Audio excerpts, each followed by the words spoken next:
That's okay. Take your time, Beast. We got a lot of time. 4 hours. Sports Radio 560 WQAM Miami Fort Lauderdale presents the Neil Rogers That thing's Show. a little slow. To talk to Neil, call 567-0560, toll free for Dade and Broward, or pound 560 on your cell phone. The opinions of Neil, his guests, callers, or anyone else on the show do not necessarily reflect those of WQAM, Beasley Reed Acquisitions, or the Beasley Broadcast. No. Now, Neil Rogers on Sports Radio 560 QAM. I prefer Stan Major. I prefer Stan Major. I prefer Stan Major. I definitely prefer Stan Majors. I prefer Stan Major. I prefer Stan Major. I prefer Stan Major. I prefer Stan Major. I prefer Stan Major. I personally don't. There you have it. 9 out of 10 doctors prefer Stan Major over general anesthesia. This one, to let all you people know how a stoner feel. You know, real high. After brownies. Keeping that pot so glorious, and the engine I was curious, so I asked my mom for some cannabis. Smoked before school on the bus. Got my friends to love the pot, and the day you've been out, we just can't stop. One day we even soaked up at the top. Smoking a big fat hookah, say I plant my seeds for my weed, and this shit for free. Gonna run again, say I plant my seeds for my weed, for my bong. Let me smoke that bong. Alright. Baby, that bong. I love it when I smoke the bong, just like Cheech and Chong. Yeah. That bong.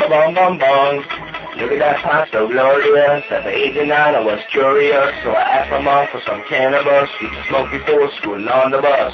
Got my friends to love the pot. Every day you went out, we just can't stop. One day we getting soaked up with the cop. Smoking a big fat hookah, say I plant my seeds for my weed, and this shit was free. Gonna run again, say I plant my seeds for my weed, for my bong. Let me smoke that bong. Baby, that bong. I love when I smoke the bong, just like Cheech and Chong. Yeah. That bong. Hey, Diddy, man. Yeah, pass it right over here.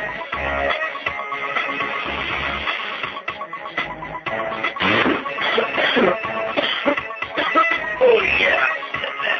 10:05:60 WQM. Still number 1 with 2 bullets. Beast is here today because George and Miguel, the lovely Miguel, are over at the thing.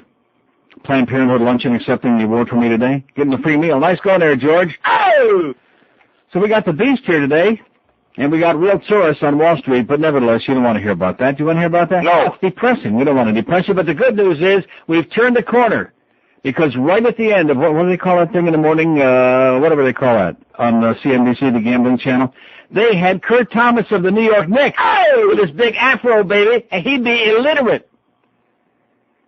Yeah, they're teaching a course at some New York schools called Slam Dunkin' Stocks. It's kind of like Slam Dunkin' Donuts, kind of the same thing. Uh-huh. And Kurt says, well, you know, some of these students, they'd be like illiterate. And I thought, yeah, well, there's the expert on being illiterate. It's Kurt Thomas of the Knicks. And boy, did they cut that thing short, or what? Man.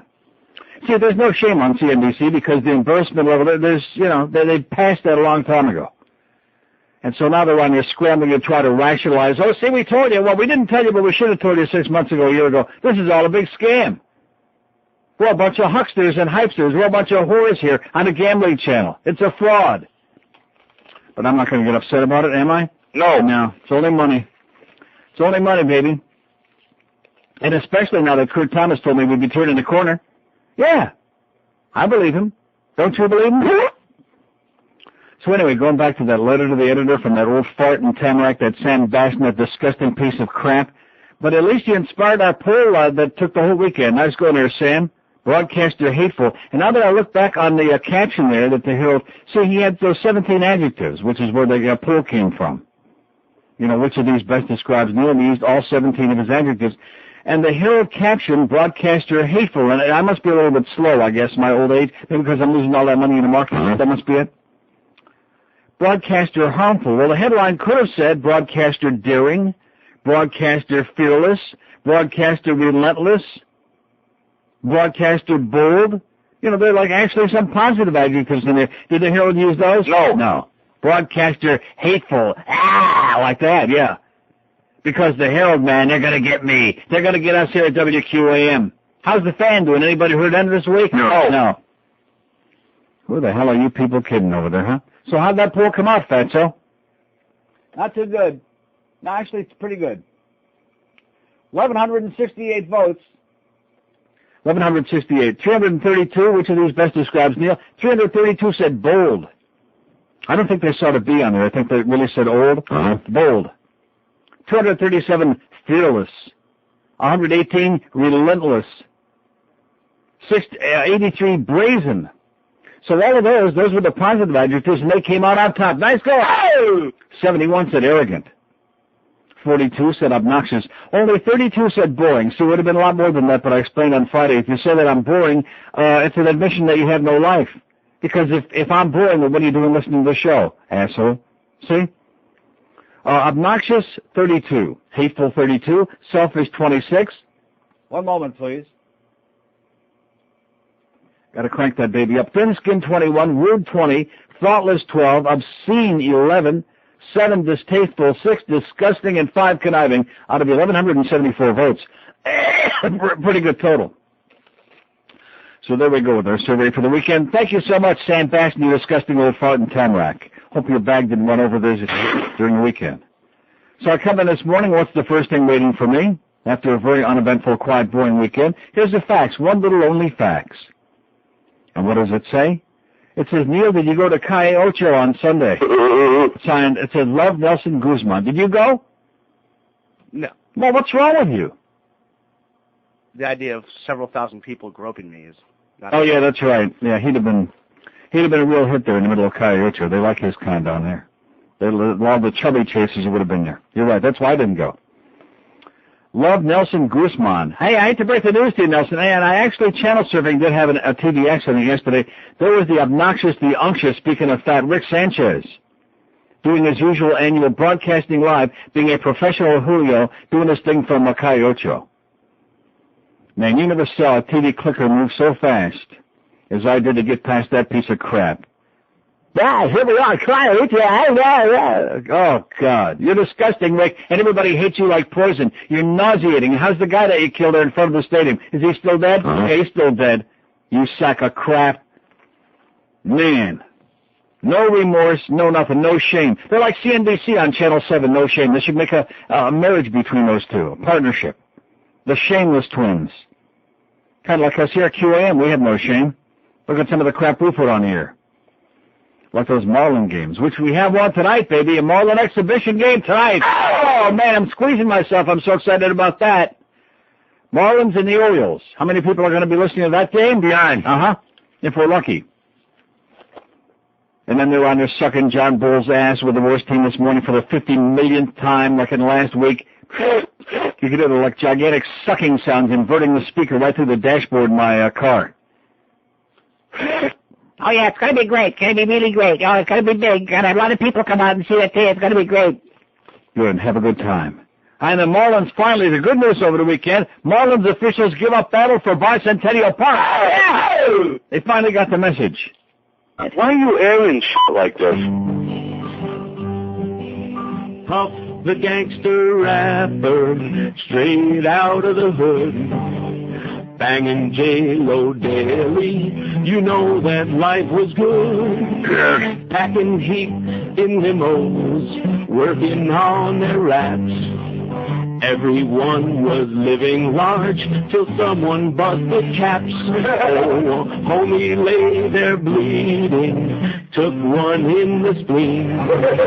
Puffy told the driver, it's your gun they done seen. But you made the headlines, the front page of the Post.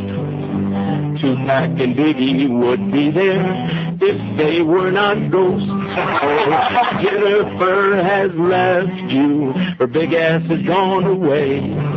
Now yours is looking finer to the inmates every day. Puff the gangster rapper had life by the balls. Now he's looking at 20 years, staring at the walls. Everybody! Puff the gangster rapper had life by the balls. Now he's looking at 20 years, staring at the walls. Hey, WQ, I'm happy Monday, too. I just get the feeling it's going to be a really morbid day. You know, the market is taking a big, and we're not going to get any calls today because it's Monday. Picked a good day to be here. So we'll just eat a lot of food. We'll just shovel it down with both hands today. Yeah, why the hell not? I need that. Yeah, he needs that bad, the beast, to keep up his image. You know, speaking of that, so I'm at the track, had a good day at the track at Pompano Park for me, won a few bucks. We made it a doubleheader, me and the fat man, Fat Rich. Afternoon matinee, and then went upstairs in the dining room, had a big fat dinner, and then plunged our brains out at night. 1 o'clock in the afternoon till 11:30 at night, and went home with some money and my pants on. So it was actually a pretty good day, except for the fact that who comes by, in fact, there were like every misfit that I've ever seen in my life, stopped around and was bugging me on Saturday, including Super Dave. You know a guy named Super Dave, do you? Radio groupie? Racetrack groupie? Super Dave, who used to weigh like 6,000 pounds. So he's lost a lot of weight. He lost 70 pounds. He said it looks fine for him. It looks pretty good. Okay, you look good, Super Dave. I'm watching the race. I'm watching getting stiffed in Northville Downs. Come on, get off the rail, Greg, you idiot. He won't get off the rail. Stiff. And I'm getting aggravated. And he's standing, pop, pop, pop, pop, pop. You know, Greg, you lost a lot of weight, Super Dave, but you're still an asshole. You're still a pain in the ass.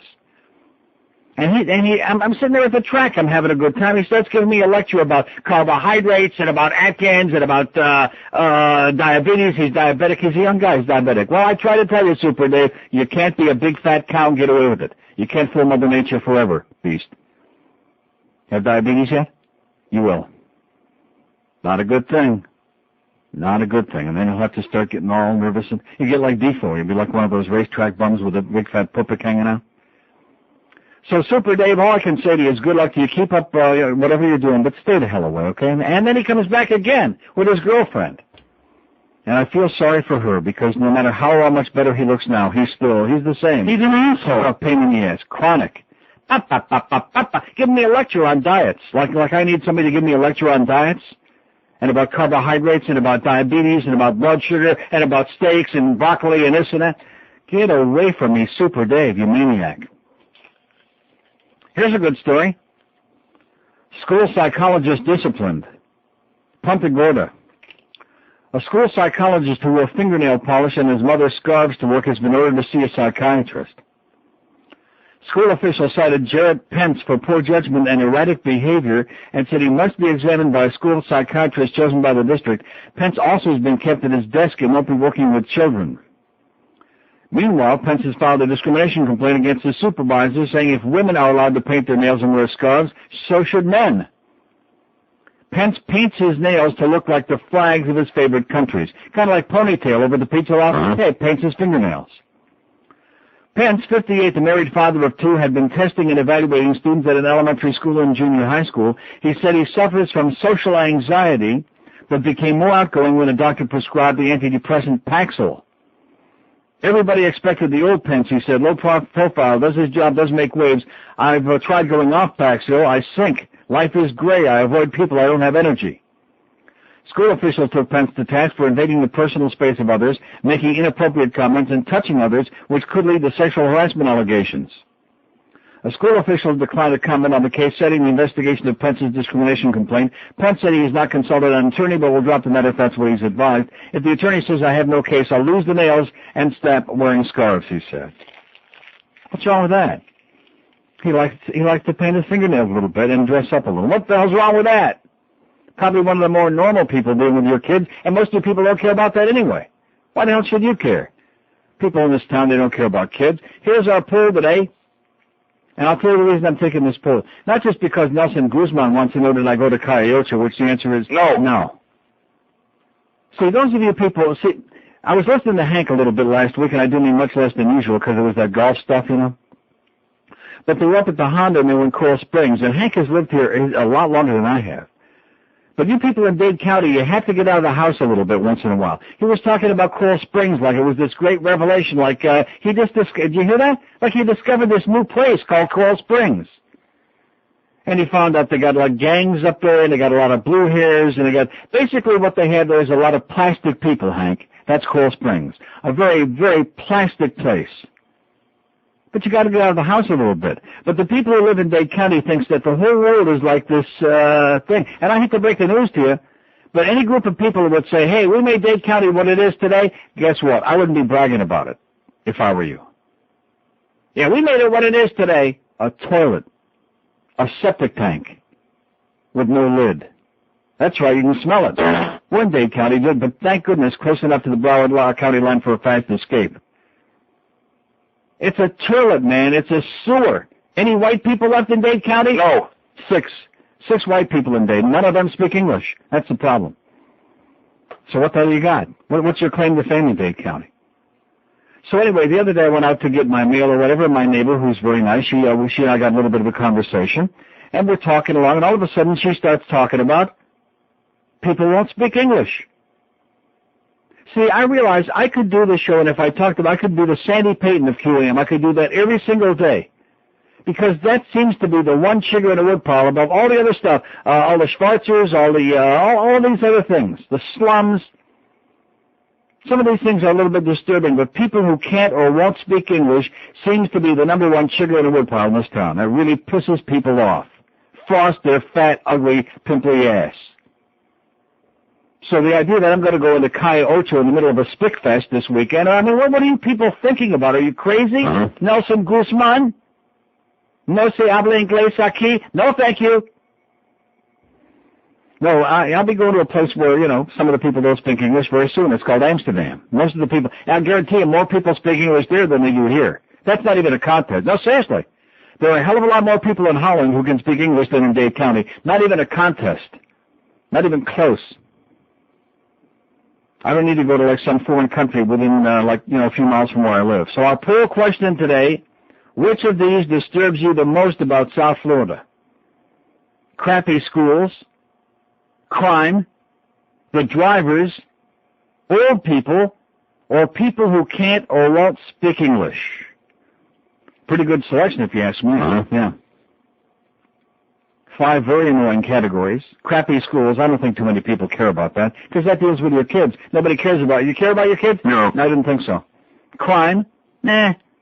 Drivers? That's annoying. Old people? Bug the hell out of me. Nasty, miserable, rotten old people, or people who can't or won't speak English. That's the poll today on NeilRogers.com. Now, is this thing doing a brain fart that it won't put up where the calls are from? It could be. Probably is our computer. Or did you just not put it on there? It's okay, one way or the other. I'm not choosing today. Whatever, we're just here to eat. 567-0560, pound 560 on the AT&T and Verizon Wireless line. Key Largo, hello. Hello? Yes, sir.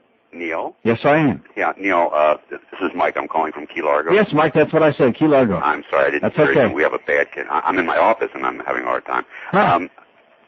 I'm a 5-year season ticket holder at the Panthers, and we just talked to these people up at the Panther place and told them to shove those tickets up their ass. Yeah. We're not going back. We had a horrible experience about the last Friday night home game that we had. We had an usher who we've called the aisle Nazi for 2 months.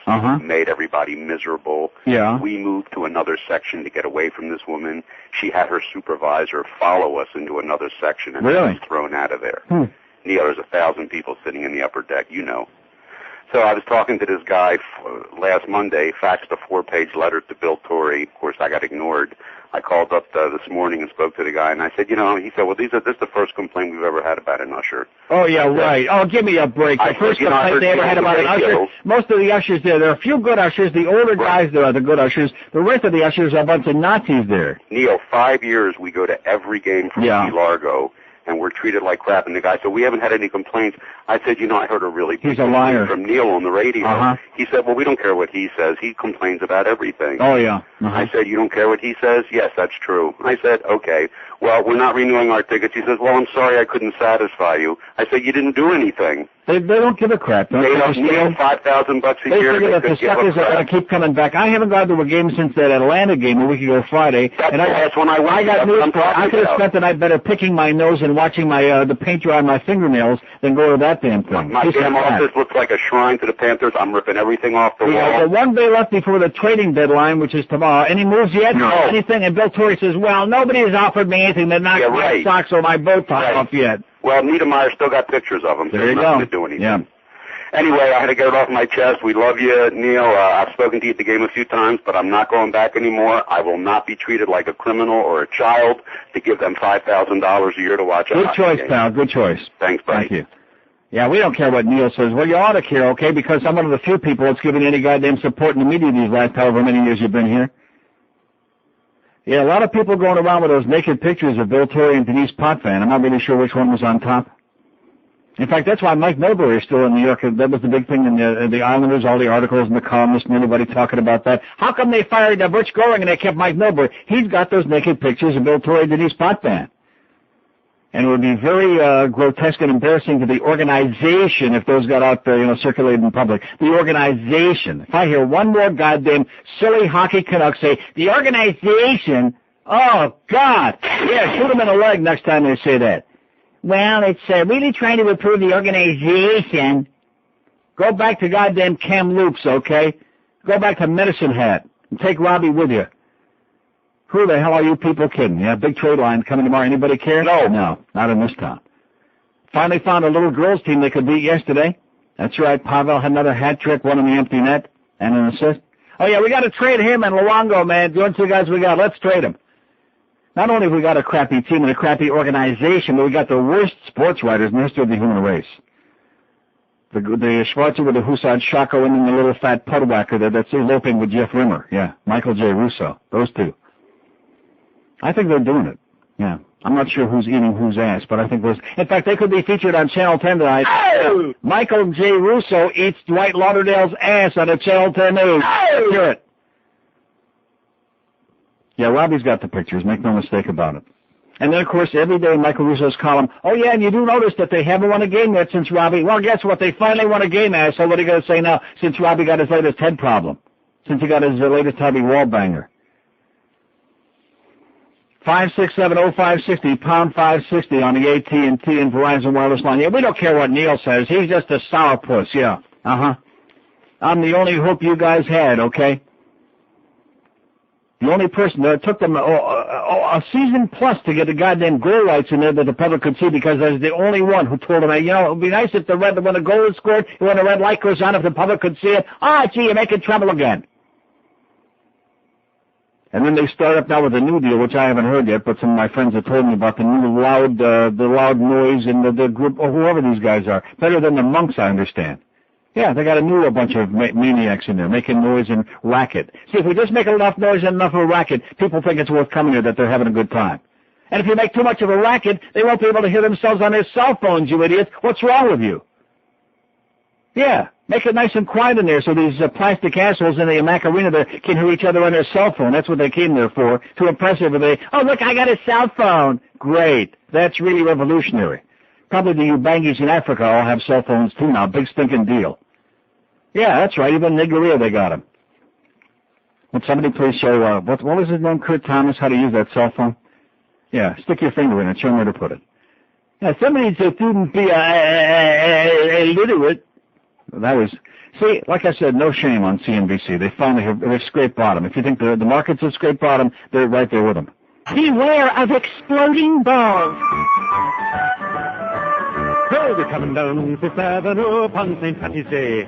A great day for the Irish all across the USA. What you go? What is this I hear? This cry and ballyhoo. There's a bunch of queers again this year who say that Irish too. Oh, God loves the Irish, unless of course you're gay. If you are, you won't be marching upon St. Patty's Day. You can be a bum, a bucket of scum, sure, and that's okay, but you can't be Irish if you're gay.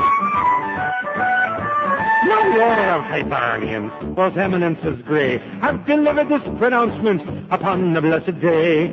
Sure, a little bit of heaven fell and nestled in the sea. But you're going straight to hell for homosexuality. Oh, God loves the Irish as long as men are men. Except perhaps the leprechauns who've never been sure of that. You can be stinking drunk and Ireland chunks will laugh it all away. But you can't be Irish if you're gay. No, you can't be Irish if you're gay. Don't even try being Irish if you're gay. 1032 at 560. WTO, one of the most shocking notes here, emails in the history of the human race, okay? It was sent to Defoe, but he passes it along to me. I guess he wanted to spoil my day. Thanks a lot, Defoe, you degenerate. It says, hey, Defoe, spelled H-A-Y. Hey, Defoe. It's Jazz McKay writing here. How the hell are you? I'm out here in California doing a morning show at KKAL. We're a hot talk/sports station. After WYOD, I went to 3WA in Cleveland with Gary Bruce. My wife dumped me for one of my best friends. It wasn't your wife, Jazz. And I ended up in Detroit at WWBR doing mornings with Ted Nugent for a couple of years. Then 2 years ago, I had a chance to come to the Central Coast of California. My son has lived here for the past 10 years with his mom, and so I took the gig. Does this say we're in California? No, for obvious reasons. I was cruising the web and found the QAM website, and there you were. He was cruising the web. Jazz McKay. He's exactly the kind of person I would expect to be, cruising the web. Anyway, I sure miss Miami and those fun times at WYOD, says to Defoe. Give me a shout and let me know how things are out there. Tell Neil I said hello. Signed, Jazz McKay.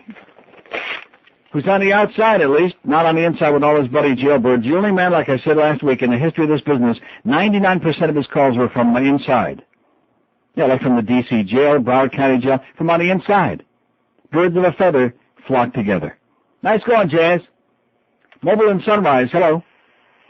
Hey, Neil, how you doing? Okay, sir. I just wanted to let you know what really burns my ass. And what burns your ass, sir?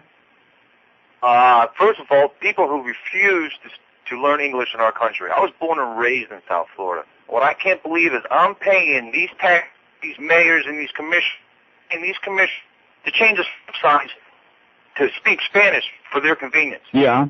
That really burns my ass. I want to let you know that, Neil. Yeah. See what your comments are. Okay. All right, sir? Okay, sir. Have a good day. And you too. I'll tell you what my comments are. Yeah. Oh, come on, let's talk about bilingualism all day and about people who won't speak English. That seems to be, in fact, I'm looking at a survey, and so far it's leading number one. What a surprise, huh? No. No. Which of these disturbs you the most about South Florida? 21 votes. We just got that thing up there. Eric just got it up in the poll, too. People who can't and won't speak English, 10. Crappy schools, 6. The drivers, 3. Old people, which is what I voted, 2. And crime, none. Nobody cares about crime. No, nobody cares about that. Because they're all committing it. Yeah, that's true, because most of you are a bunch of criminals anyway. You're probably downloading from Napster right now anyway. Right. Oh, don't pee in our parade. You're going to piss off all the young guys out there. They like that. Well, download. Go ahead. It's there. You're stealing. You know, like I said, be my guest. It's there. Take it before they shut the goddamn thing down. You're stealing. It's copyrighted freaking material. See, it's one thing if you're stealing, at least be honest about it. You know, you're not going to go to jail. Nobody's going to do anything to you. But at least be honest. You're stealing. Don't try to rationalize it and intellectualize it and pretend it's something else. Stealing is stealing. And have a good time. 5670560, pound 560 on the AT&T and Verizon wireless line. Yeah, let's talk about the Panthers today, like that first guy. No. Yeah, that'll get us till about 10:36. Can't complain about the hockey knowledge and fans in this town. We got 1 day to go to the trading deadline. Are they talking hockey on this station? No, because there's no interest here. And when you come right down to it, who the hell can blame them? Even I'm losing my interest. I mean, it's just watered down crap. I'm watching yesterday trying to find something desperately, and what's on the early game? The Atlanta Thrashers, and who the hell were they playing? I mean, well, what kind of a game was that? The Thrashers and some other girls' team. Tragic. Calgary, that's what it was.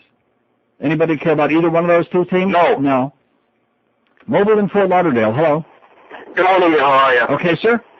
I want to keep on the hockey team for a minute and ask you for your opinion, since there are so few of us down here that do like the NHL and hockey in general. Other than in the Western Conference with Detroit and Colorado and knock each other out. Wait a minute, hang on a second. The levels on these, on everything here today is like just unbelievable. And it's because the weekend. Everybody was in here dicking around with our stuff over the weekend. Try it again, sir. Okay. I was saying, other than Detroit and Colorado will probably knock each other out in the Western Conference, who do you see coming out of the Eastern Conference to go to the Stanley Cup Finals? We're not going to talk about who do I see. I don't have any crystal ball. What does it make who I see? I haven't got any idea. How would I know? If I knew that, I'd take all my money out of the stock market and get on the phone with a bookie somewhere. Sir? And he's gone. Okay, that's it.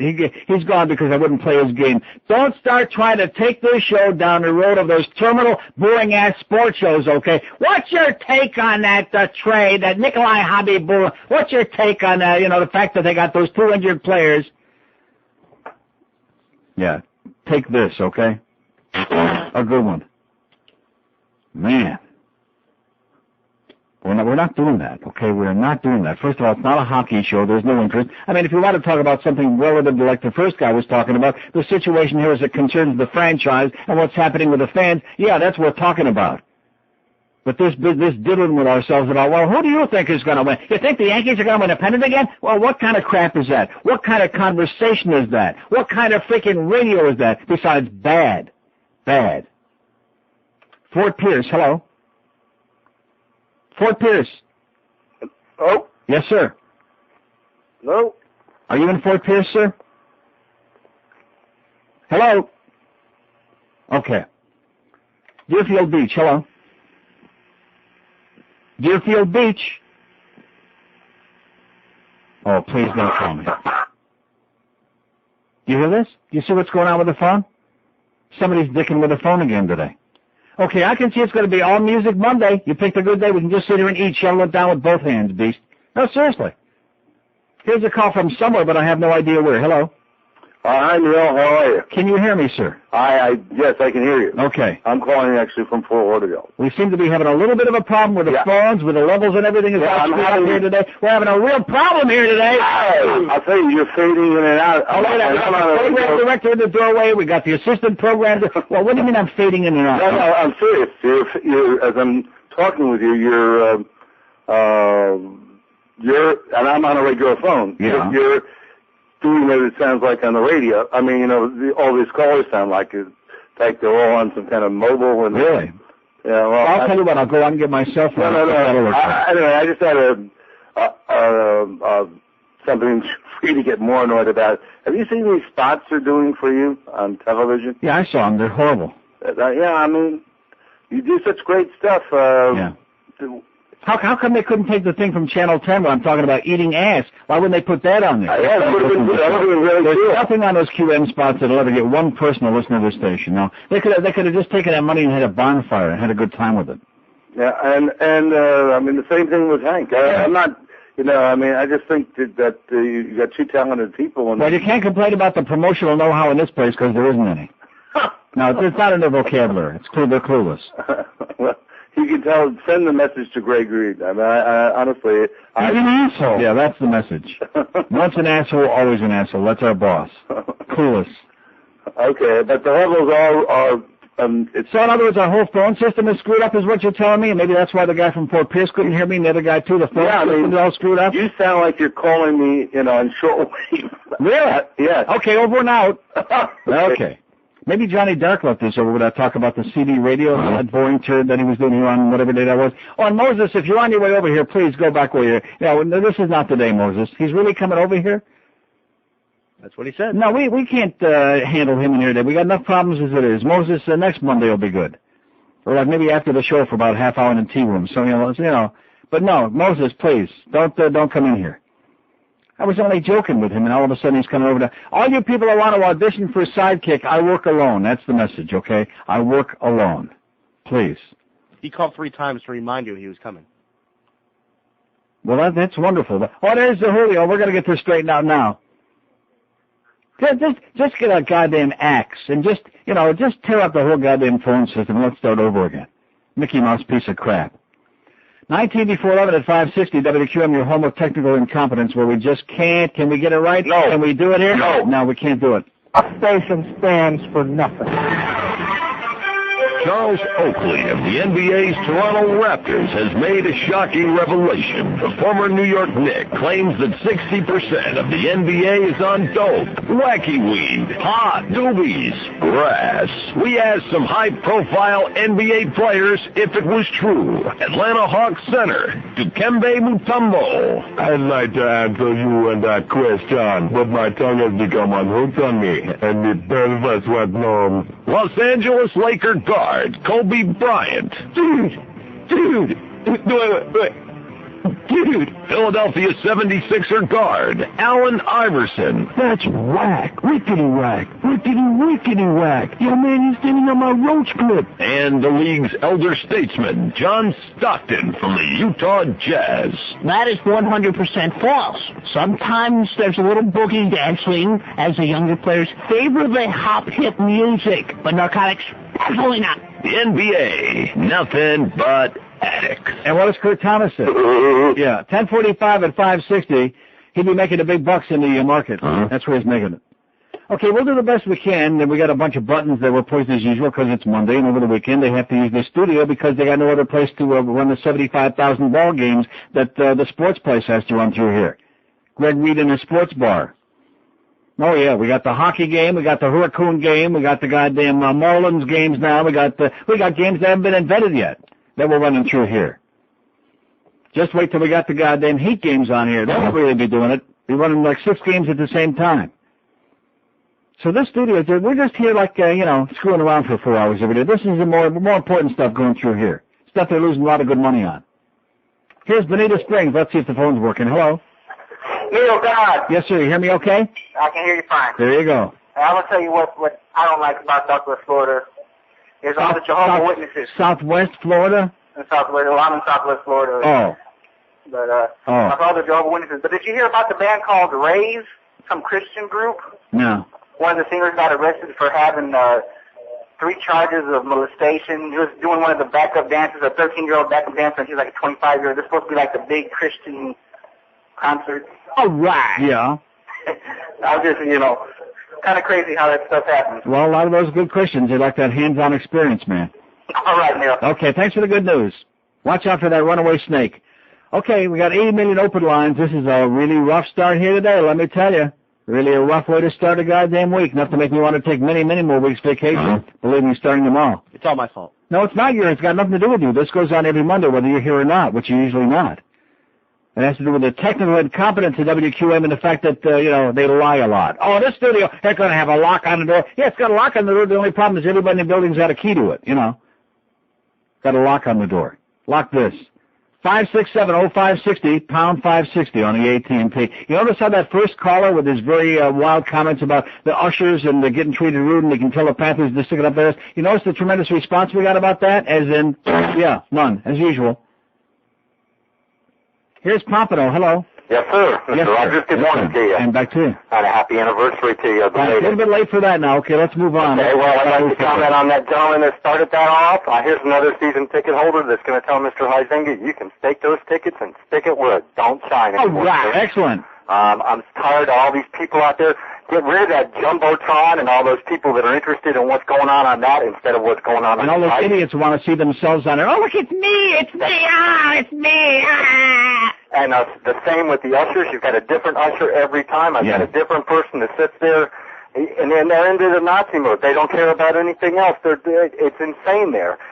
I wish people would learn a little bit more about the game of hockey than what's going on with the ice cats. You don't understand, man. They want their free T-shirts. They want their free crap. They want to talk on a cell phone. They want to go out and socialize in a hall, like right in the middle of the game. And you know something, to be honest with you, since other than last season, they had a good home year last year, but 2 of the 3 years in that building, they're probably having a better time on the cell phone than watching whatever's going on out there. Well, you're right. That's exactly why I did take tickets this year, was because of last year. But next year, forget about it. It's just, you need to put something on the ice to bring people out to the game. You're right.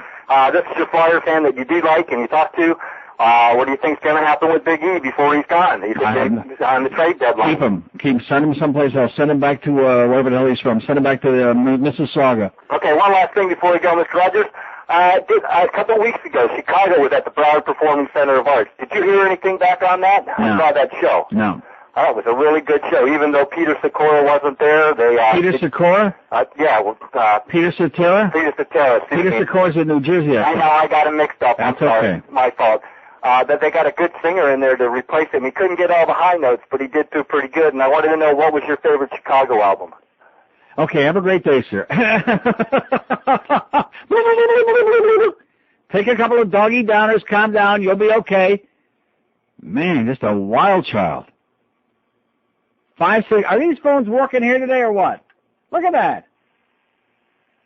WQAM. The whole phone. Yes, the whole phone is screwed up. I'm sitting down here wondering what those going on. They're not ringing. This phone is a piece of crap.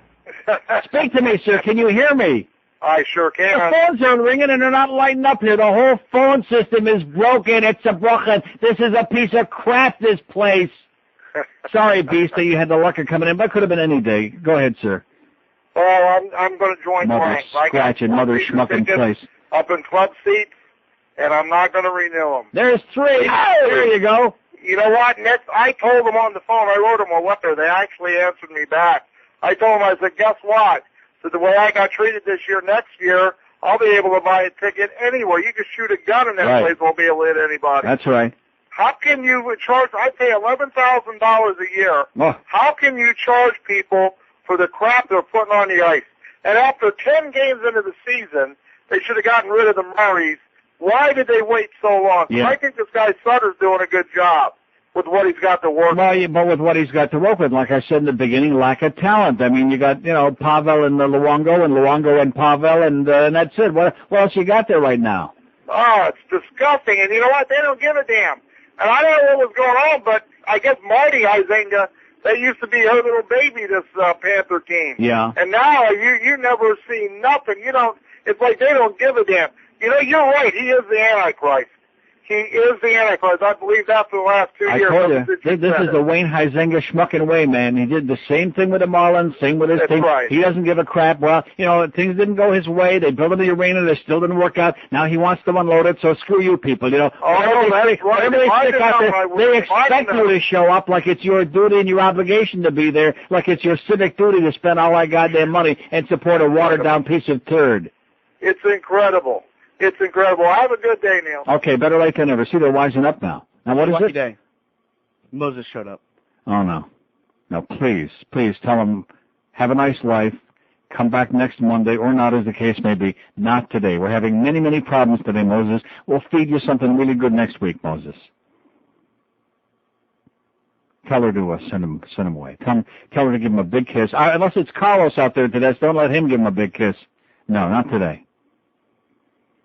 567-0560, pound 560 on the AT&T and Verizon wireless line. And maybe the phones will work, maybe they won't. See, here we are now. It's 3.5 years afterward, and they still can't get the goddamn equipment working on this show. Nice going, Greg, you idiot, you moron, you low-grade scumbag, you pretender, you wannabe. Yeah, that's all he is, a radio wannabe. You wouldn't know how to make a real radio station if they stuck a goddamn gun up your rectum ass. Man. Here's Naples. Hello. Hello. Yes, sir. Hey, Neil, how you doing? Okay. Hey, listen, did I read that in the paper in the Herald right Saturday where the Miami mayor got a 60% pay increase for that good work he's doing? Uh-huh. What's that all about?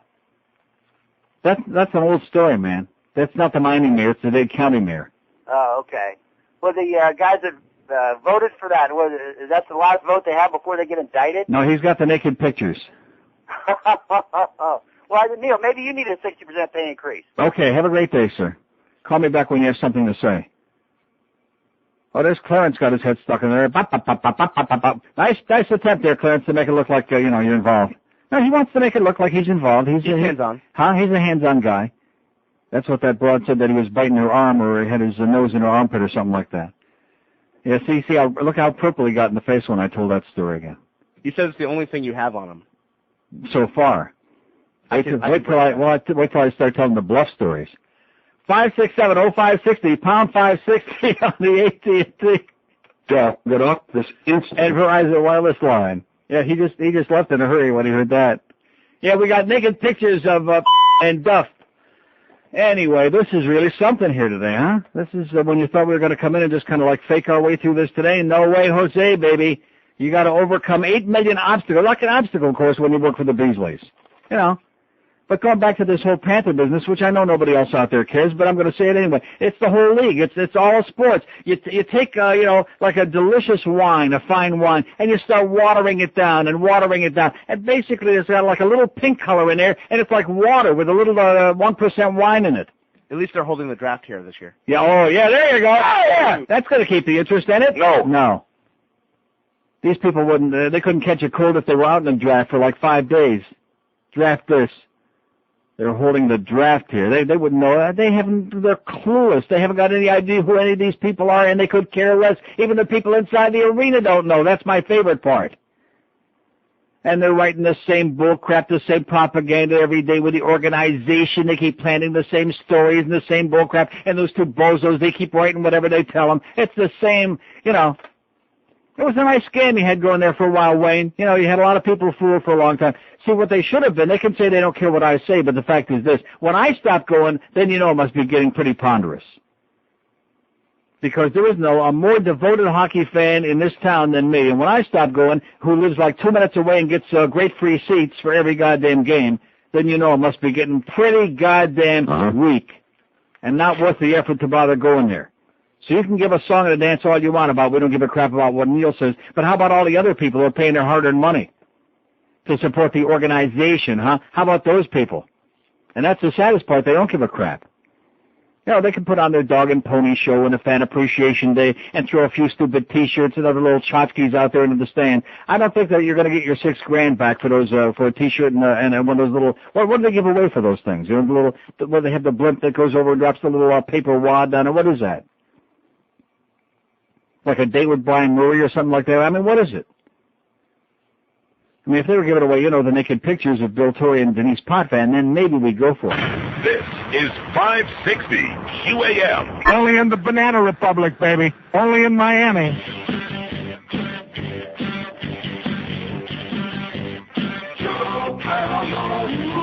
Kiss me sad. I have to kick her ass with some terracotta. The cuts were wrong. I only set you up with a cardboard box. But it doesn't matter in the South. The corruption runs around in the sky. No surprise, a white beater is me.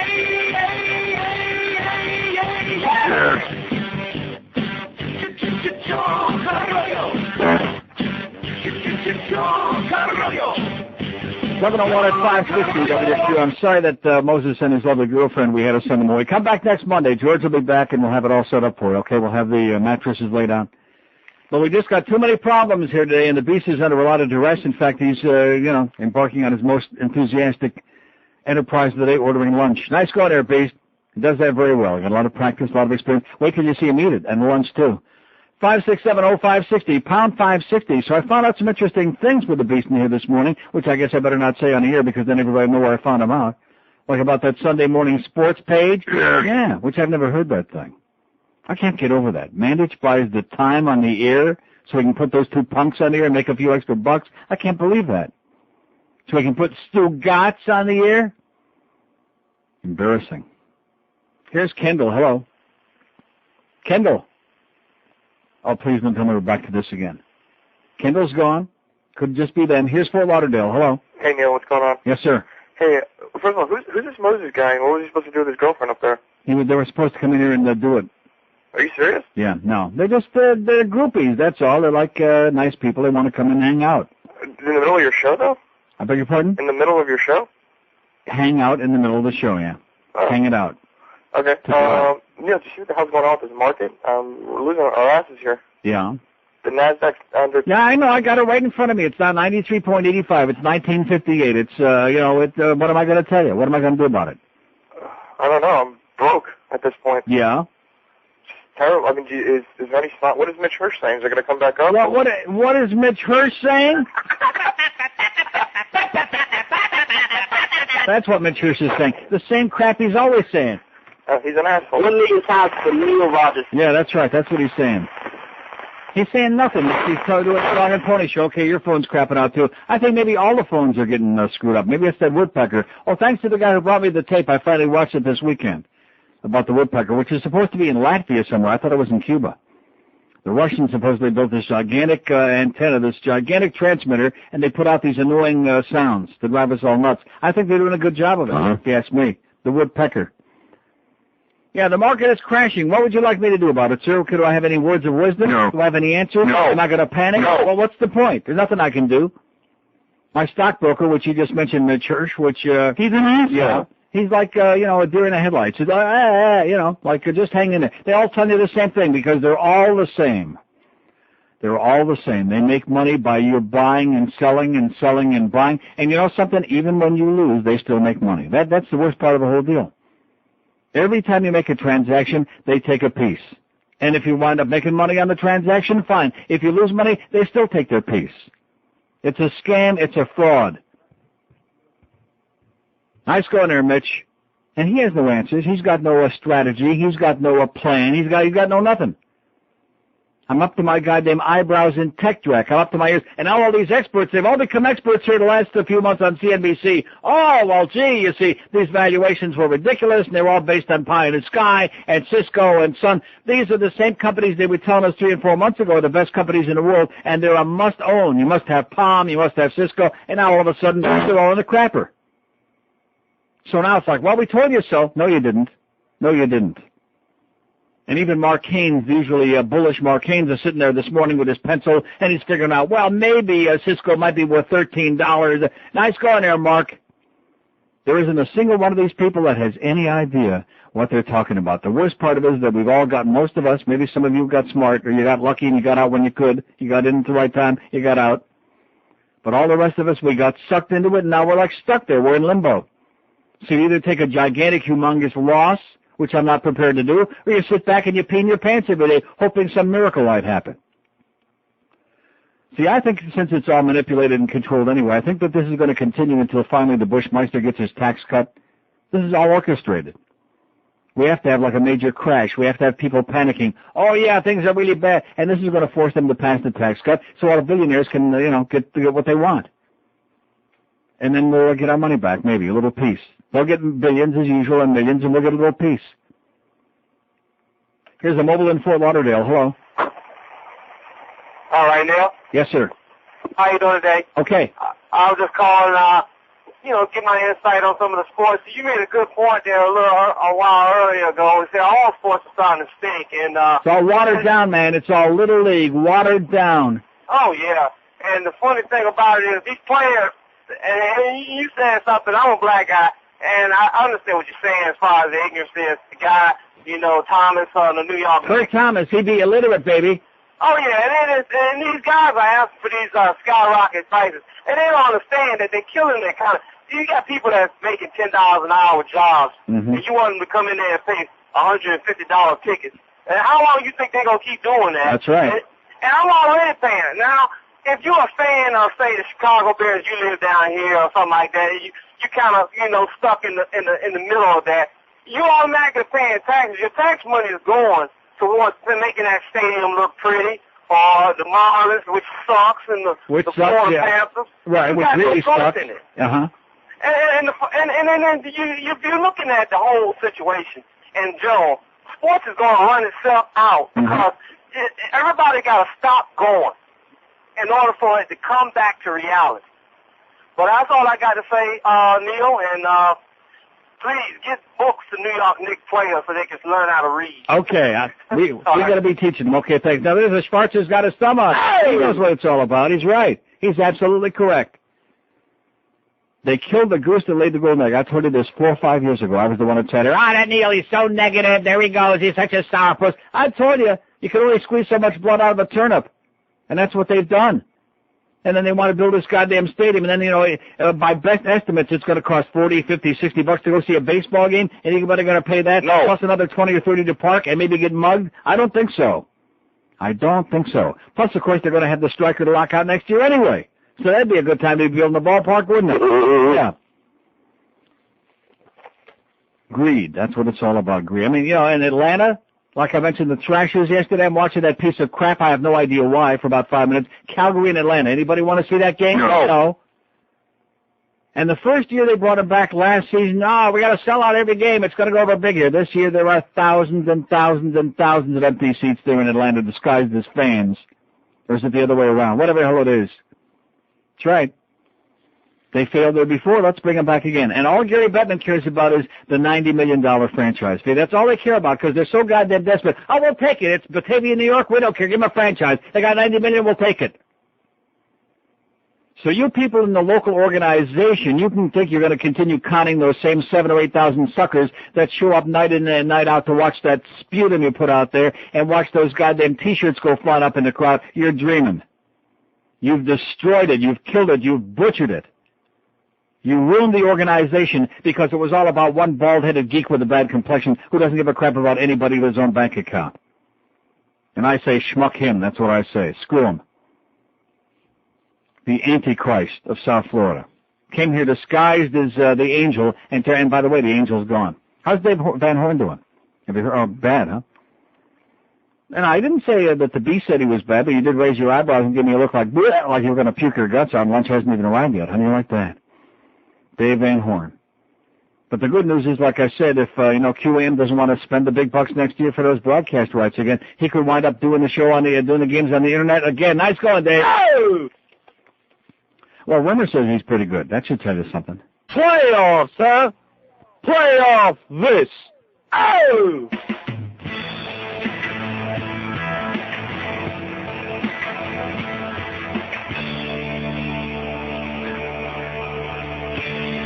I don't know what I'm gonna do. Playboy pages are all stuck like glue. My pants are unbuckled and they hit the floor. I just don't seem to go outside no more. My sister is gone. She's out on a date. So I sit at home and masturbate. Alright, thank you, Billy Joe, for that line at the end. So I sit in my room, playing with myself again. That's why I can't go to the food court again.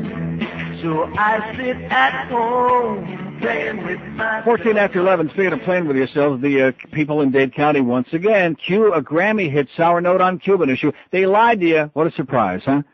All that business about, we don't care about any of that stuff anymore. We want the Latin Grammys here. It belongs here. And we're not going to be repressive and all that other bullcrap. Now we're finding out that Mayor Carroyo and some of the other Julios in Dade County, they claim that they got assurances from the Latin Grammy people that there would be no Cubans participating. In other words, no performers from Cuba, no comunistas. And, of course, Michael Green, who's the president and CEO of the National Academy of Recording Arts and Scientists, said he never made any such statement at all. He said they're full of it. He said that it doesn't look like there were going to be any this coming year, that there's nobody up for nomination, but they never made any such promises. So here's Mayor Carroyo and all these other Julios on the air, on radio, 670 La Poderosa, assuring all of the old toothless crowd here in this town, oh no, we're going to have it here, but they assured us there'll be no comunistas, which they never said. So it's the same old tired crap. They just try to package it with a nice bow on it and present it in a different way, same old garbage. Just like the result in their poll. No changes. 159 votes. Which of these disturbs you the most about South Florida? People who can't or won't speak English, goddammit. 34.5% said they're pissed off and fired up. No se habla inglés aquí. God damn it. Old people, 39. That's what I voted. Nasty, miserable, rotten old people. Hateful, disgusting, smelly old people with toe jam. Oh, you ought to see Saturday night. I don't know where the hell they all came from. We had a crowd of blue hairs at Pompano Park. Man, like all of Winmore got turned loose on the same night. And you're trying to make a bet. You go to the give me $2 to show on the 9 and $4 to win on the 3. You got to do something with the Social Security check. It's like going to Gulfstream. It's the same thing. Can't they have special windows at the track for people under the age of 100? Who actually know what they want to bet. And here, whatever the hell it is. Oh my God. And then they just stand there and they start shuffling the money, and putting it back in their goddamn, trying to get the cotton out of the way and putting it back in their wallet. But hey, thanks for coming to beautiful Pompano Park. They'll be dead by next weekend. Here's Wilton Manners. Hello. Wilton Manners. Hello. Hello? Yes, sir. Neil? By the way, let me give a special zets to Joe Pavia Jr. You suck, Joe. Yes, sir. Neil? Stiff. Yes. Am I the right caller for the tickets? For what tickets? My friend told me. I wasn't sure if they were for night. Yeah. We got a ticket for you. Blow it out your ass, idiot. 567-0560, pound 560 on the AT&T and Verizon line. Here's Coral Springs. Hello. Neil? Yes, sir. Yes, I'd like to shed some light on this constant battering you're doing to our savior, Wayne. Yeah. He's the only one that had the cojones to bring baseball here. Yeah, You degrade him every day. And what's the point of bringing him here if you're going to, screw the fans over? What, he did us a big favor? Is that what you're telling me? he did us a big favor by bringing baseball here. And hockey. He's the only one. You should kiss the ground he walks on. He's an asshole, sir. And you're a bigger asshole for trying to cover up what he's done to the public. We love Wayne. No, you want to take a poll on that, whether we love Wayne or not? Why don't you take my poll? Yeah, take your poll and stick it up your ass. Or stick it up Wayne's ass. Maybe you have a good time with it. Or maybe you'd like to have Wayne stick his poll up your ass. That's what it sounds like to me, right there on Channel 10. Give Dwight Lauderdale an even better look on his puss when he sees that. Probably enjoy it. 567-0560, pound 560 on the AT&T and Verizon Wireless line. And just like he said in that Parade magazine article, he's not in it for the fans, he's in it for the money. And when things started going south and he couldn't make any more money and whatever the deal was, okay, here we go, I'm bailing out. Let me find some little quisling, some 2-foot-tall quisling like John Henry come along and make a stupid-ass deal with him, which he did. So whether it's John Henry or whether it's Joe Q. Public, whoever it is, here is a man who always comes out on the top of his deals. Always winds up screwing you right in the old rectum that don't even feel good. 567-0560, pound 560 on the AT&T and Verizon Wireless line. North Miami, hello. Hi, Neil. Yes, sir. I was watching a program on the school shooting the other night, and I was very disgusted. They had Jeffrey Feiger on, and the moderator was quoting Bush and said, this was a disgraceful, cowardly act. Yeah. Feiger comes back and says, the only thing disgraceful about it is the way we treat our children in the justice system and treat them like adults and going on and on. And I wanted to say to him, well, if you're so concerned about how our children are treated, what about this 15-year-old? How did he treat 2 of them? He put 2 in the grave and he injured several others. Yeah. And he injured several others emotionally for life. I don't understand these people. And he's got to make the rounds, don't you understand? He's on every one of the talking head shows now, and he's the spokesman. Don't you understand? What sense does that make? You're trying to make sense of what you're watching on television. Go read a good book, sir. You'll learn something, okay? Turn the TV off. 567-0560, pound 560 on it. Go watch the Thrashers and the Flames, okay? Have a good time. Here's Coral Springs. Hello. Coral Springs. West Palm Beach. Hello. 716 now. You know. Here's a mobile in Jupiter. Hello. Mobile in Jupiter. Hey, Neil. Yes, sir. Hey, listen, lay off of stockbrokers, huh? No. Listen, when your ratings are down or your station's not making money like they're always whining, don't you still get paid? Well, what does that mean? Well, say you said that we get paid whether or not that your money goes up or down. Same thing happens to you. Sir, people don't listen to the radio. They don't invest their money in the radio. It doesn't cost them anything to listen to the radio show. You guys come along and you're pitching us a song and a dance about you're supposed to be making us money. Well, geez, I mean, nothing's assured. You didn't sign anything saying anything was guaranteed, did you? So when you go to a stockbroker and you tell them that you have a low tolerance for risk and that you're going to be retiring in a couple of years, that guy shouldn't have you up to your earlobes in tech and shouldn't be feeding you a song and a dance about Citrix and about all these other bogus stocks that are worth the paper that they're written on. Okay, so you're with a bad broker if that's the case. Sir, I don't know any good brokers. I hear the same stories from everybody I know. It's the same thing. And what I said is true, and you're trying to turn the tables. It's the oldest game in the world. Turn the tables on me. I get paid. What does what I do have to do with somebody investing their money with a stockbroker? You guys you're a fraud. You're a bunch of fakers. Not at all. Absolutely. You're wrong. There are plenty of good brokers out there. You just you haven't found one yet. And what are you advising your clients now, sir? The ones that are up to their ears in tech, that are hundreds of thousands of dollars, or maybe their life savings in the negatory. What do you tell them? Just sit back and hang on tight. Well, you have to at this point. If somebody puts you in those stocks. There you go. That's great. Well, you have to. You can't sell out when it's down. So, but I wouldn't have put you in them to start with if you got 2 years to retire. So you're with a bad broker, and it's just that simple. Well, we agree on that. Get rid of them. In closing? Sir, wait a minute. And get rid of them, and then what? And then I find somebody else. What are they going to do with it? You tell me there's nothing I can do anyway. No, there isn't anything you can do. It comes back up, and when it comes back up, you can be reallocated. It should be, Neil. Well, what do you mean? What do you mean when it comes back up? It will come back up. It's not a matter of whether; it's a matter of when. How do you know that? Well, it's just histories. I mean, it's always come back up. It's just a matter of when it happens. But you can't sell out at the lows because then get into, I didn't say I'm going to sell out at the lows. I'm not going to do that. I had another one of your fakers came to me at the hockey game a week ago, and that's what he was telling me. Well, whatever you're in the hole, you've lost it, write it off. I'll take care of you, blah, blah, blah, blah. Yeah, like I'm just going to write it off to make this guy happy so we can have my business. The point is, the moron should have never put you in it to start with. That was the first mistake. Now you got to recover before you can make a change. But I was reading an interesting thing in the paper over the weekend about how more and more people now are looking into suing their brokers and into brokerage firms. There are going to be a lot of lawsuits.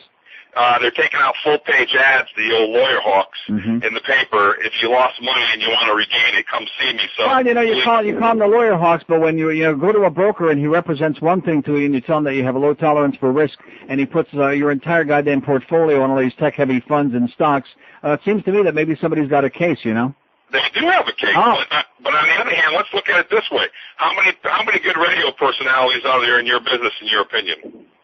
Very few. That's right, and there are probably very few good brokers, but there are some. You got to find them. Bottom line, the difference being that radio personalities don't cost the audience any money. If you don't like what you're listening to, you turn the dial. That's a good point. I understand. We have a little bit higher responsibility for dealing with your money. I mean, it's like trying to compare radio personalities with open heart surgeons. Well, I'm just saying you got to shop around for a good surgeon, Well, you do. You got to find. You got to find a good broker, and in which case they'll do what's right for you instead of what's right for them, and they are out there. Well, I don't have one. And in closing, a thing his face can make a train go down a dirt road. Thank you. If I sound bitter about it, I am. So when you hear Mitch Hirsch on the air this afternoon on Hank's show doing that spot going, you'll know he's full of crap, okay? Believe me when I tell you, he's full of crap. He hasn't got a Chinaman's clue what the hell he's talking about, Mitch Hirsch. Shiptricks. See, this guy get me started on the stock stuff again. I'm trying to be in a good mood here today. So the Nasdaq's down 104 and the Dow's down 226. What am I going to do about it? Cry? Yeah, what am I going to do? Cry over spilled money. Like this guy said, just sit back. It'll come back up. Just sit back and look down in your crotch. It'll come back up. Or maybe not. All you old farts out there, just keep looking at it. It'll pop back up again someday. No. Maybe not. Here's Hialeah. Hello. Neil. Yes, sir. I don't know if you were watching the Calle Ocho festivities, but I was. No, I was not. I know you weren't, and I was just watching on the TV. But let me tell you something. The live entertainment all they had was all those boy bands and girl bands. Whatever happened to people that know how to play their instruments and go up there and do a job? What the hell is going on with these boy bands and girl bands? Whatever happened to the music where people are playing their instruments, or actually learning how to play their instruments and expanding on their talent? Well, I think you've been playing your instrument too long is what the problem is, Are you talking behind my back? I'm talking right to your face. What are you saying? I said to get out of here.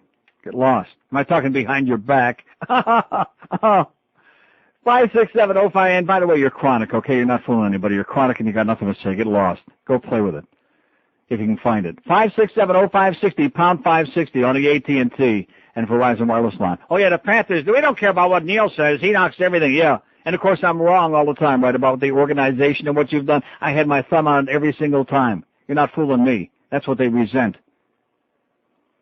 That little dog and pony show they're trying to put on and suck the public in and put a big... And like I said, trading deadline tomorrow. What is it, 3 o'clock tomorrow, I think? Whatever time it is, noon, 3, whatever. You don't care. Nobody cares. Even the Beast, even a sports nerd like the Beast, he don't give a crap. Well, you can't make any money betting on what time the deadline is, By the way, if anybody needs a good bookie, we got the Beast in there today. If you need a good bookie, he'll give you some numbers. I'm going to tell you something right now, and you can mark it down. If Broward County would change their mind and decide they wanted to build this facility, I will not play here. Because I will not have you guys looking at me for the next 10 years saying, here's the guy that said one thing and went out and did something else. Asshole, asshole. That Wayne Huizinga's such an asshole. Oh! He yelled that man bitch, that greedy turd. You turd. Because he wouldn't take a shower with Hank Goldberg. Asshole, asshole. All right. H. Wayne Huizinga's such an asshole. He's just like Hitler and Eva Braun. What's that? He's pounding on.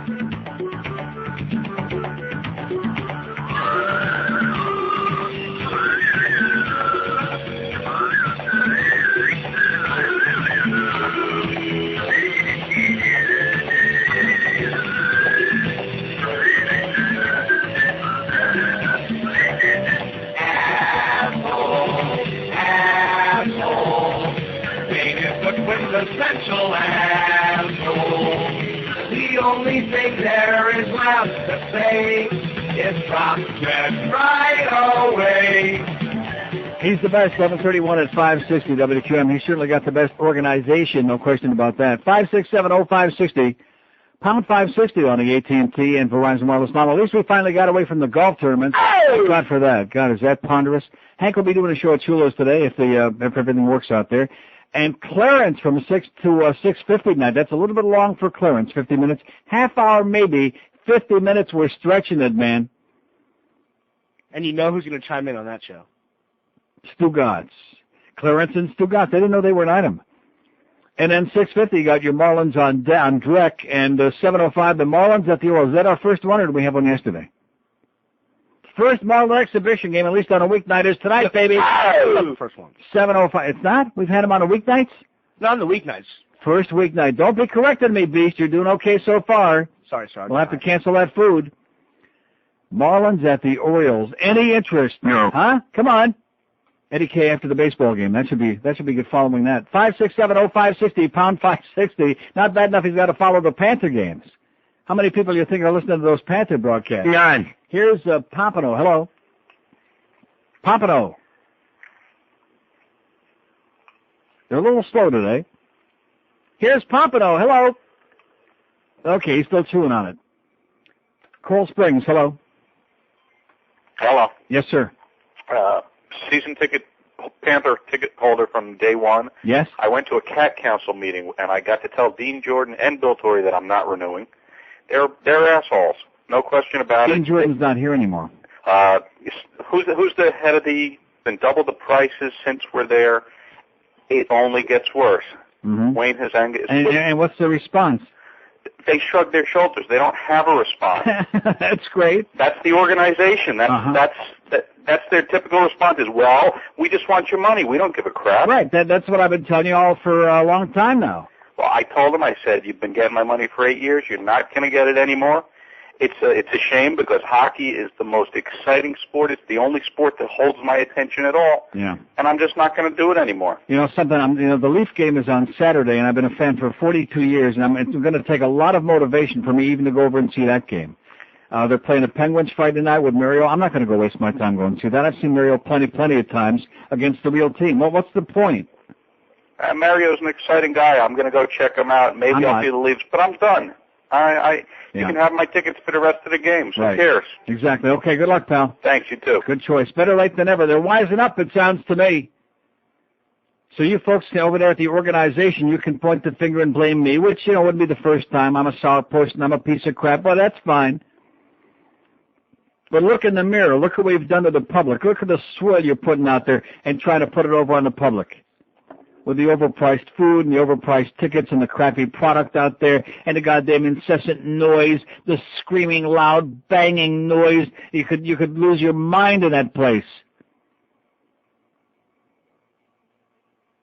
But don't confuse them with the facts. Even when you're trying to help them, when you're trying to say something constructive. Oh, no, that's that Neil again. He's being sour. You people don't know what you're talking about. We'll put on a good show in there. Okay. Here's a mobile in Hollywood. Hello. Neil. Yes, sir. Did you think on that Silicon Summit panel last night they were dealing with a bunch of Drek out too? I saw that. Yeah, I caught it for like a half an hour. It's like everyone's so thoughtful after the market dropped. Right. And it's like, oh, this happened.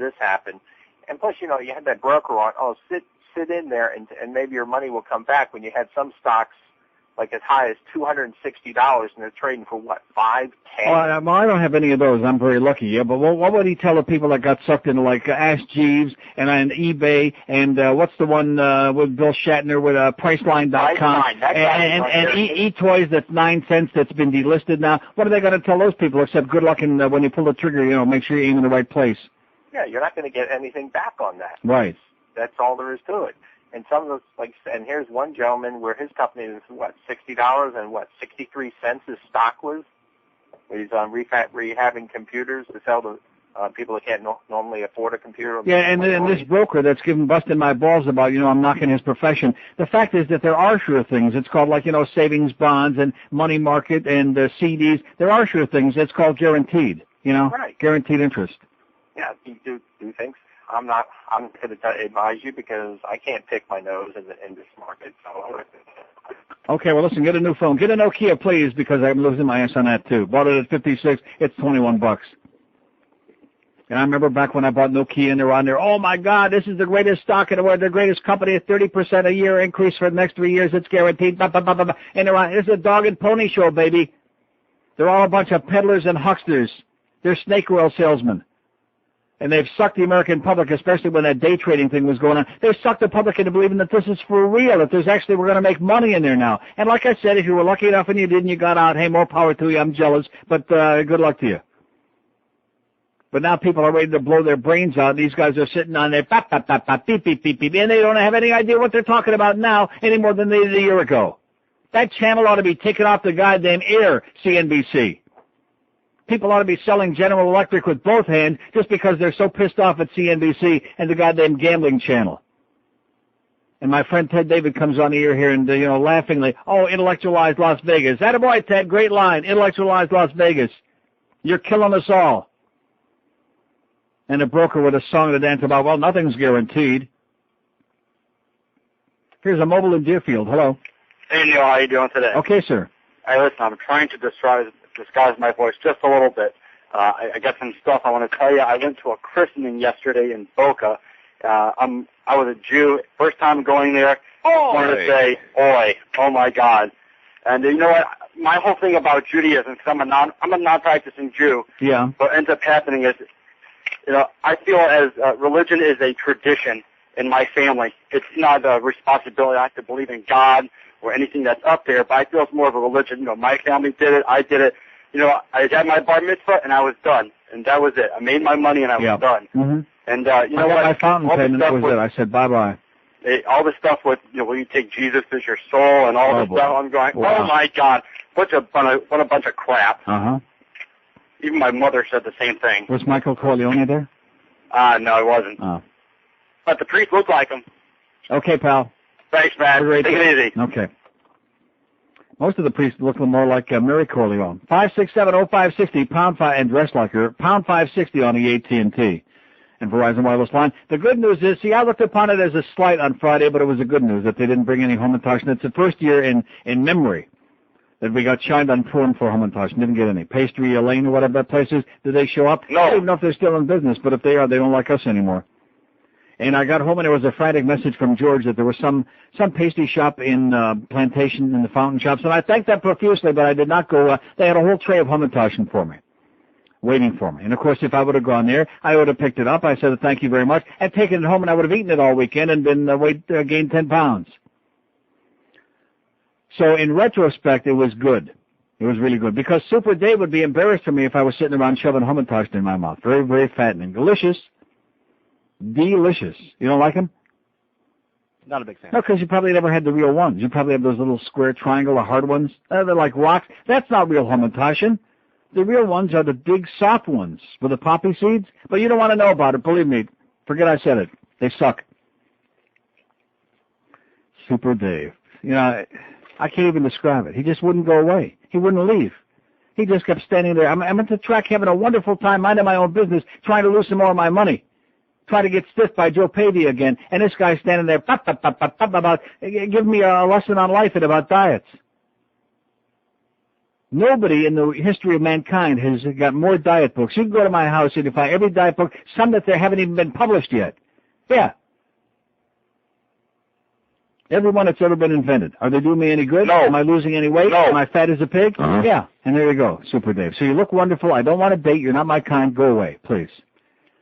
Yeah, he kept like he was modeling. Like, am I acceptable for you now? You're not my type, okay, Super Dave? I don't like guys that talk a lot while we're doing it, okay? Just go away. Go talk to somebody else.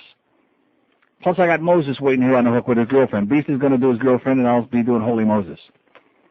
So she was okay, huh?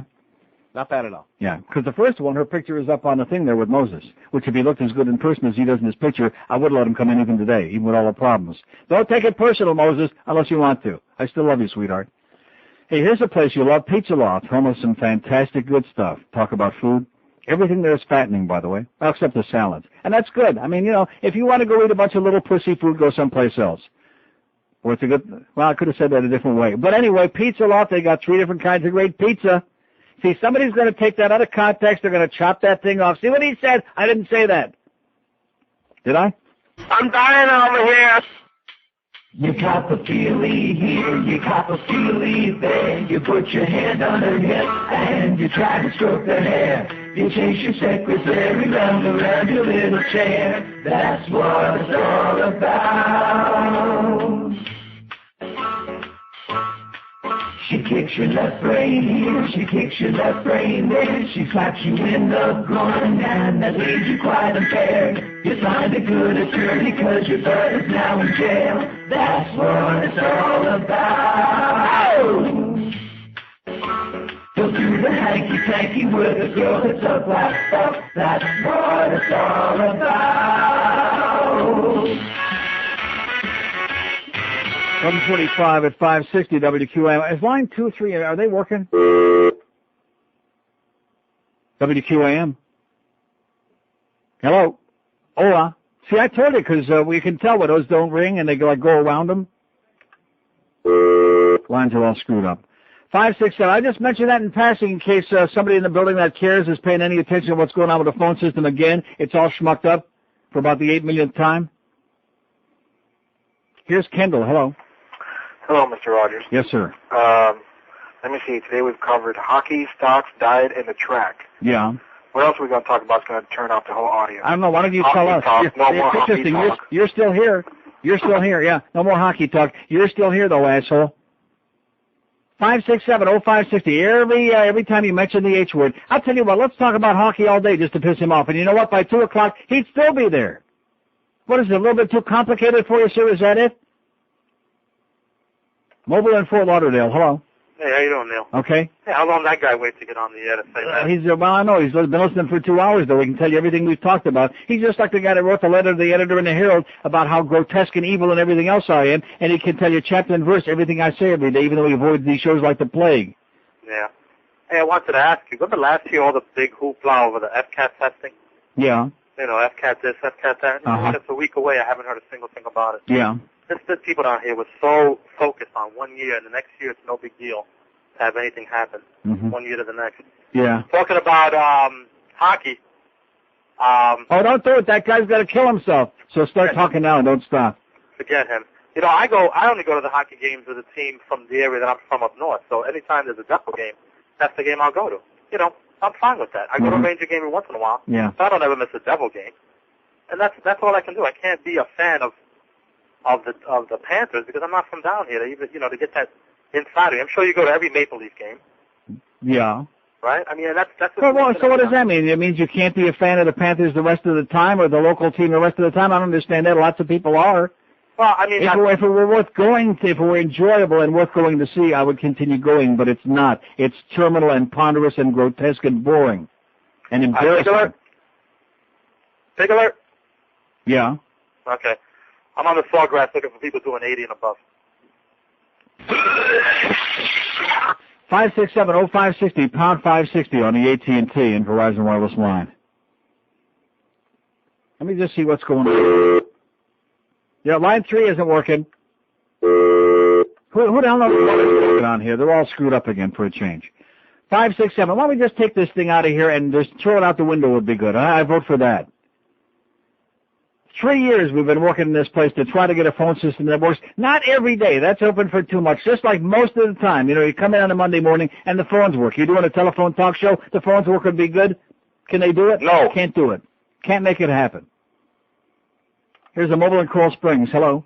Hey, Neil. Yes, sir. I remember you bitching about your stockbroker guy. Same thing happened to me. I lost quite a bit of cash in that whole fiasco. Yeah. Good movie to watch about that. Kind of the backdoor deals that go on with brokers. Boiler Room. It's on a dish now. It's Ben Affleck's in it. He's not very good in it, but it's a killer movie. They talk about behind the scenes on how these guys try to screw people out of their money. Yeah, and They're making risks. The fact that they get paid on how much you buy. They don't care whether you That's know. right. They couldn't care less. I mean, well, they do care because it makes them look good, you know, so you can go and run around getting more clients. But if you lose, it's not no sweat off of their ass. Yeah, they don't even care at all. It's horrible. Hey, can you play Sofa Kings? Have a great day, pal. Here's our last call on Mobile and Sunrise. Hello. Morning, Neil. Yes, sir. Hey, I'm sitting here at the Steak and Shake drive-thru thinking about you. Uh-huh. Saw your friend inside, told him that you said hi. And Who's that? Who's that? Josh. He's working there now? Yeah, You didn't tell him I said hi. I did. He hasn't got any idea who I am. Well, I just said the guy in the Corvette that comes through. I said he says hi, and he just kind of smiled and said okay. Okay. He doesn't have any idea. I've been through that drive-thru once in my lifetime. But with now we have a Steak and Shake down here, and Montana's closed. I don't have any reason to ever go back to Tampa. There you go. And especially now that Blabo's off the air. Why would anybody want to go back there? That guy was the worst. Hey, Neil, I wanted to make you a proposition. Yeah. Is there any, if I were to bring you and George and everybody else lunch on Friday from Steak and Shake, Yeah. could I get your tickets for Friday or Saturday's game? No, wait a minute. You see that? No, you're laughing. You see what just happened? He just got cut off. That's what that sound is. Somebody is dicking with our phone system here today again. Right in the middle of his call, and I would have brought him the Penguin tickets if he would have brought a Steak and Shake. Yes, sir, bring a Steak and Shake on Friday. I'll bring in the Penguin tickets and the parking pass. And don't forget the chocolate shakes. And bring Josh. If you bring Josh, I might even give you the Maple Leaf tickets. But did you hear that? Let's see what's going on here. WQAM. Hello. Line 2, dead. Line 3, dead. Line 4, that might work. WQAM. Hello. Yes, sir.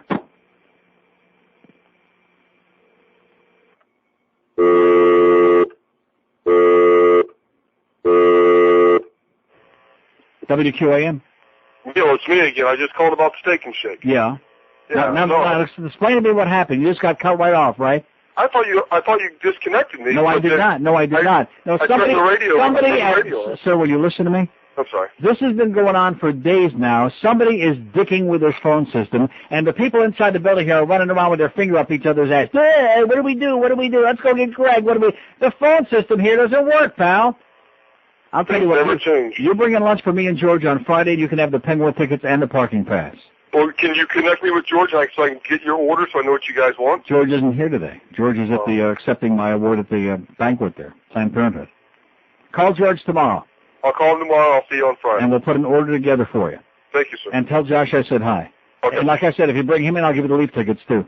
He will be with me. Yeah, right. Okay. I'll try. No, you're not getting the Leaf tickets. Okay, see.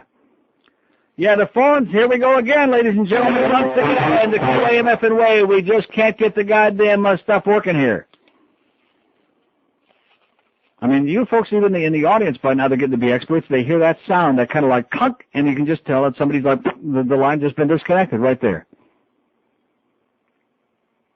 So what do we do now? 567-0560, pound 560 on the AT&T and Verizon models. Give it a chance, a shot here. Could be an adventure. Looks like it will be. Here's a mobile in Boca. Hello. Neil. Yes, sir. Hey, as to the poll question, Yeah. no habla inglés. Bothers the hell out of me. Yeah. I say we send every one of them back to Cuba. Want to give them the sweat off my ass. Yeah. Yeah. And as for Calle Ocho, never would you see me down there. Well, you're in Boca anyway. I don't know what you're worried about. Are they speaking Spanish in Boca? Oh, it's starting to creep up there, Neil. Yeah, well, you're next. We're going to send them all your way. Yeah, the phone's all screwed up, Julio. Don't take it personal, but it's a piece of crap. It's all screwed up again, just when you least expect it. You know, we've had actually a few days in a row that it worked, and you come in, thinking, don't even worry about it. Forget about it. And just when you expect it the least, out of left field, here comes more phone problems at QAM. Mobile in Miami. Hello. First time calling, Neil. How Yes, you doing? sir. Okay. Belt sucks. They do. Yeah. Yeah. Coral Gables, hello. Hello, Neil. Yes. Yeah, I listened to the caller earlier. I agree with him. Too much hockey talk. Uh-huh. So what do you want to talk about? Well, definitely not the stock market or the track or dieting. Okay, well, what else? Well, let's talk about Iliancito. Yeah, there you go. Uh-huh. Now you got your thumb on it. 567-0560, pound 560 on the AT&T and Verizon wireless line. Mobile in Miami, hello. Neil. Yes, sir. Yeah, long-time listener, first-time caller. Okay. That stockbroker that called you before and said that the way he was talking to you, how did he put it? What I'm getting at is... Yeah. Yeah. Yeah. Okay. Here's Miami, hello. Hey, Neil. Yes, sir. How you doing? What's that guy from Boca talking about Gallo Ocho? I have no idea. There's 2 counties away. I guess he feels threatened by it up there. Yeah. You know, I agree with you with the Panther thing. Huizenga really screwed it all for us down here. Yeah. And keep up the good work. Okay. Oh, man. Woo! 567-0560, pound 560 on the AT&T and Verizon wireless line. I'm not so sure. It may be a good thing the phone screwed up today when you come right down to it. Boy. And you're giving me a song and dance about the stuff I'm talking about? Listen to what you folks are talking about. If you got a strong stomach. Anybody have any idea what they're talking about? No. 5 minutes before noon at 560 WQM. What's the... On the streets of East L.A., where the bloods rumble with the Crips, there's one gang no one messes with. It's our gang. With Spanky, Alfalfa, Darla, and their sadistic leader, Buckwheat. Okay, blood. It's the greatest hotter production of a buckwheat pill. Colors. Okay, give me that Tuesday. Hey, what, Buckwheat? I said, give me that Tuesday taquinga. Don't you speak English? 3 little rascals making big trouble in colors. Now, Ted, and look at Ted in here, too. Okay, perfect for today. 12 noon at 560 WQM. Happy Monday to you, if it's possible. 567-0560, pound 560. We're going to do a test here. Well, see, I can't do it because they're not lit up even in here now. In other words, the buttons on here, Julio, are like all blank. You'll see.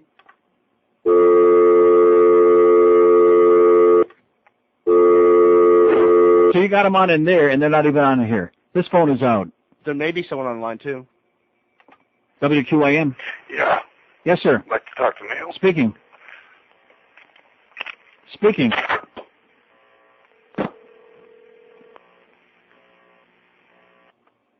WQAM.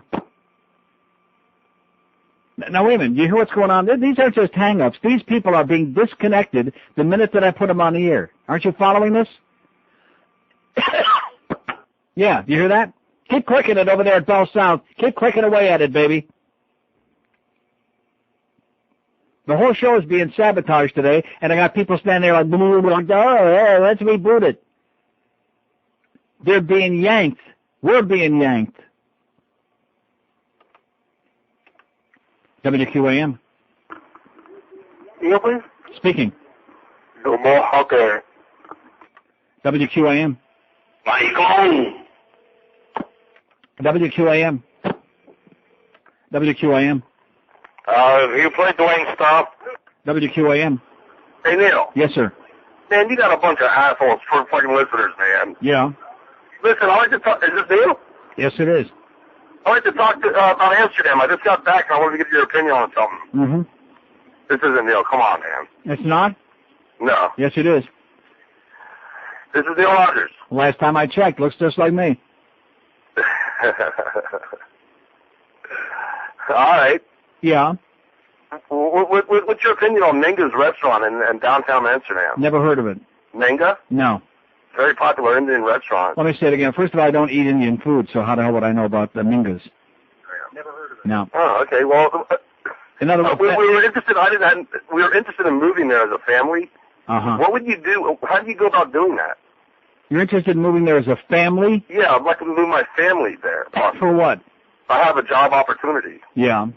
And but I really wasn't sure of, how would one go about doing that? Probably rent a house or an apartment and put your crap together and ship it there and move in is probably the way to do it. It's very expensive though, correct? Well, why would you be interested in moving there if you don't even know anything about it, sir? Get out of here. Get out of my face, you idiot. I'll see you at Minga's. I think he's talking about Pingas, not Mingas. See, now look at that. You've got the thing set up. My phone isn't even connected to whatever's going on in there. It's okay. Nothing works in here. No, wait a minute. You see this? The computer is set up here. These people allegedly on hold. And this phone is got no relationship with what's on there. You follow what I'm saying? In other words, you're doing one show in there on the phone. I'm doing another one. I'm sure that the one you're answer the phone. I'm sure the one that you're doing is better than this. So you can't even answer it? Aren't you glad you came in here today? Well, at least the lunch is good. Thanks again, Brad over at Tony's. Thanks for the free lunch. Oh, we're rebooting now, okay. Down, down, down, down, down. Market going down, down, down, down, down. Market going down, down, down, down, down. Stock market is down. Oh, oh, oh, no. Well, the broker's calling, and he's telling me the market's falling.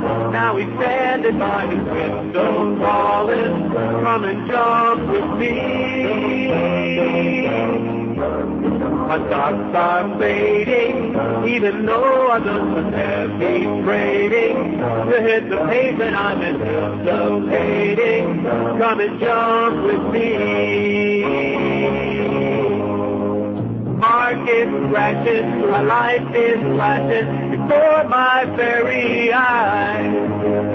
Stocks I'm jumping, then I'm jumping. Hope to have a coffin just like that. Now I'm standing 50 floors above where I'll be landing. A wife, family, I will be stranded. Come and jump with me. Oh, the economy is killing me. 1205 at 560 WQAM. QAM, hello. Neil. Yes, sir. Need to send somebody down to that telephone room see who's messing around with the wires. Yeah, somebody's got their thumb on it. Yeah. Take it easy, my friend. Okay, thanks. Thanks for the good call. WQAM. Neil. Yes, sir. Hey, I tried to call a few weeks ago when you were talking about Bill game show host, and I had a question regarding Gene Rayburn. It was one of my favorite shows that was on. Yeah, still where did he come from? Did he ever do anything before that? Yeah, he used to be on the radio. He was a radio personality? In New York, yeah.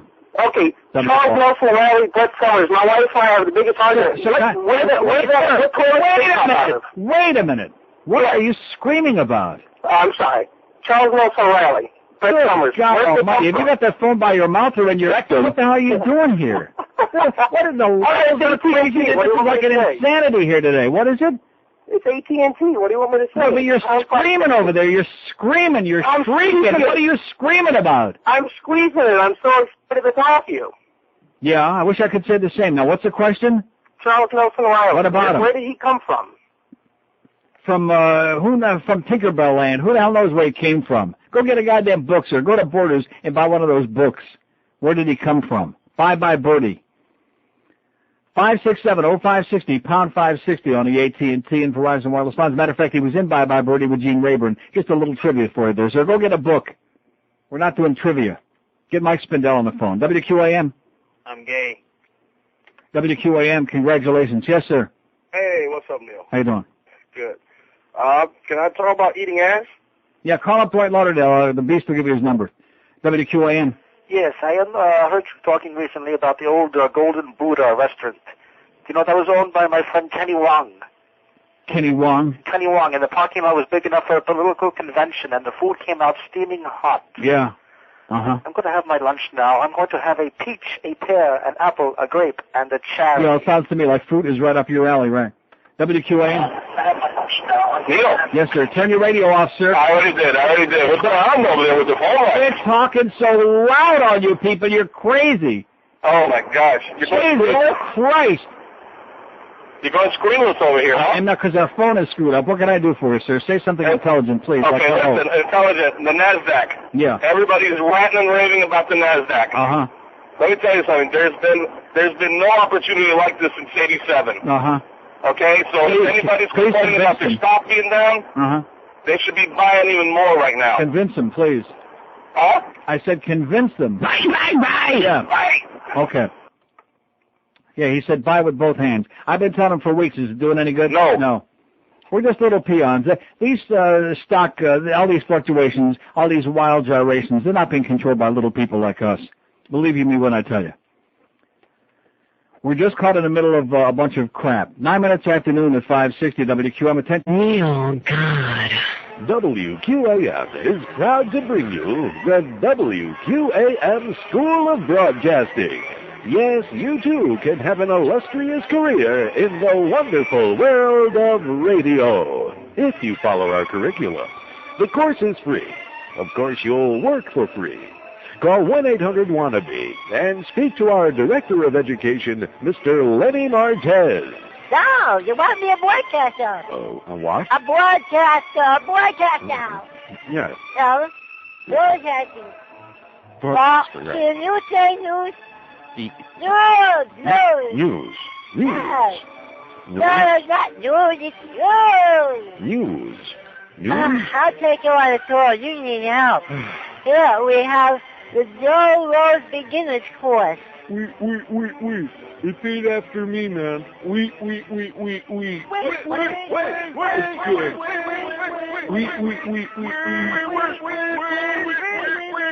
Over here we have the effective delivery woes. Wait, know what you need. Wait, hey, give us a call. All you gotta do is kill us right now. Repeat after me.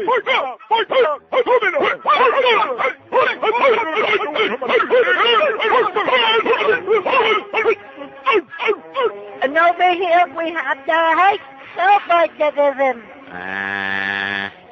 And open your books to page 14. Yeah. Repeat after me. And no, that's what I want you to repeat. Go ahead. Okay.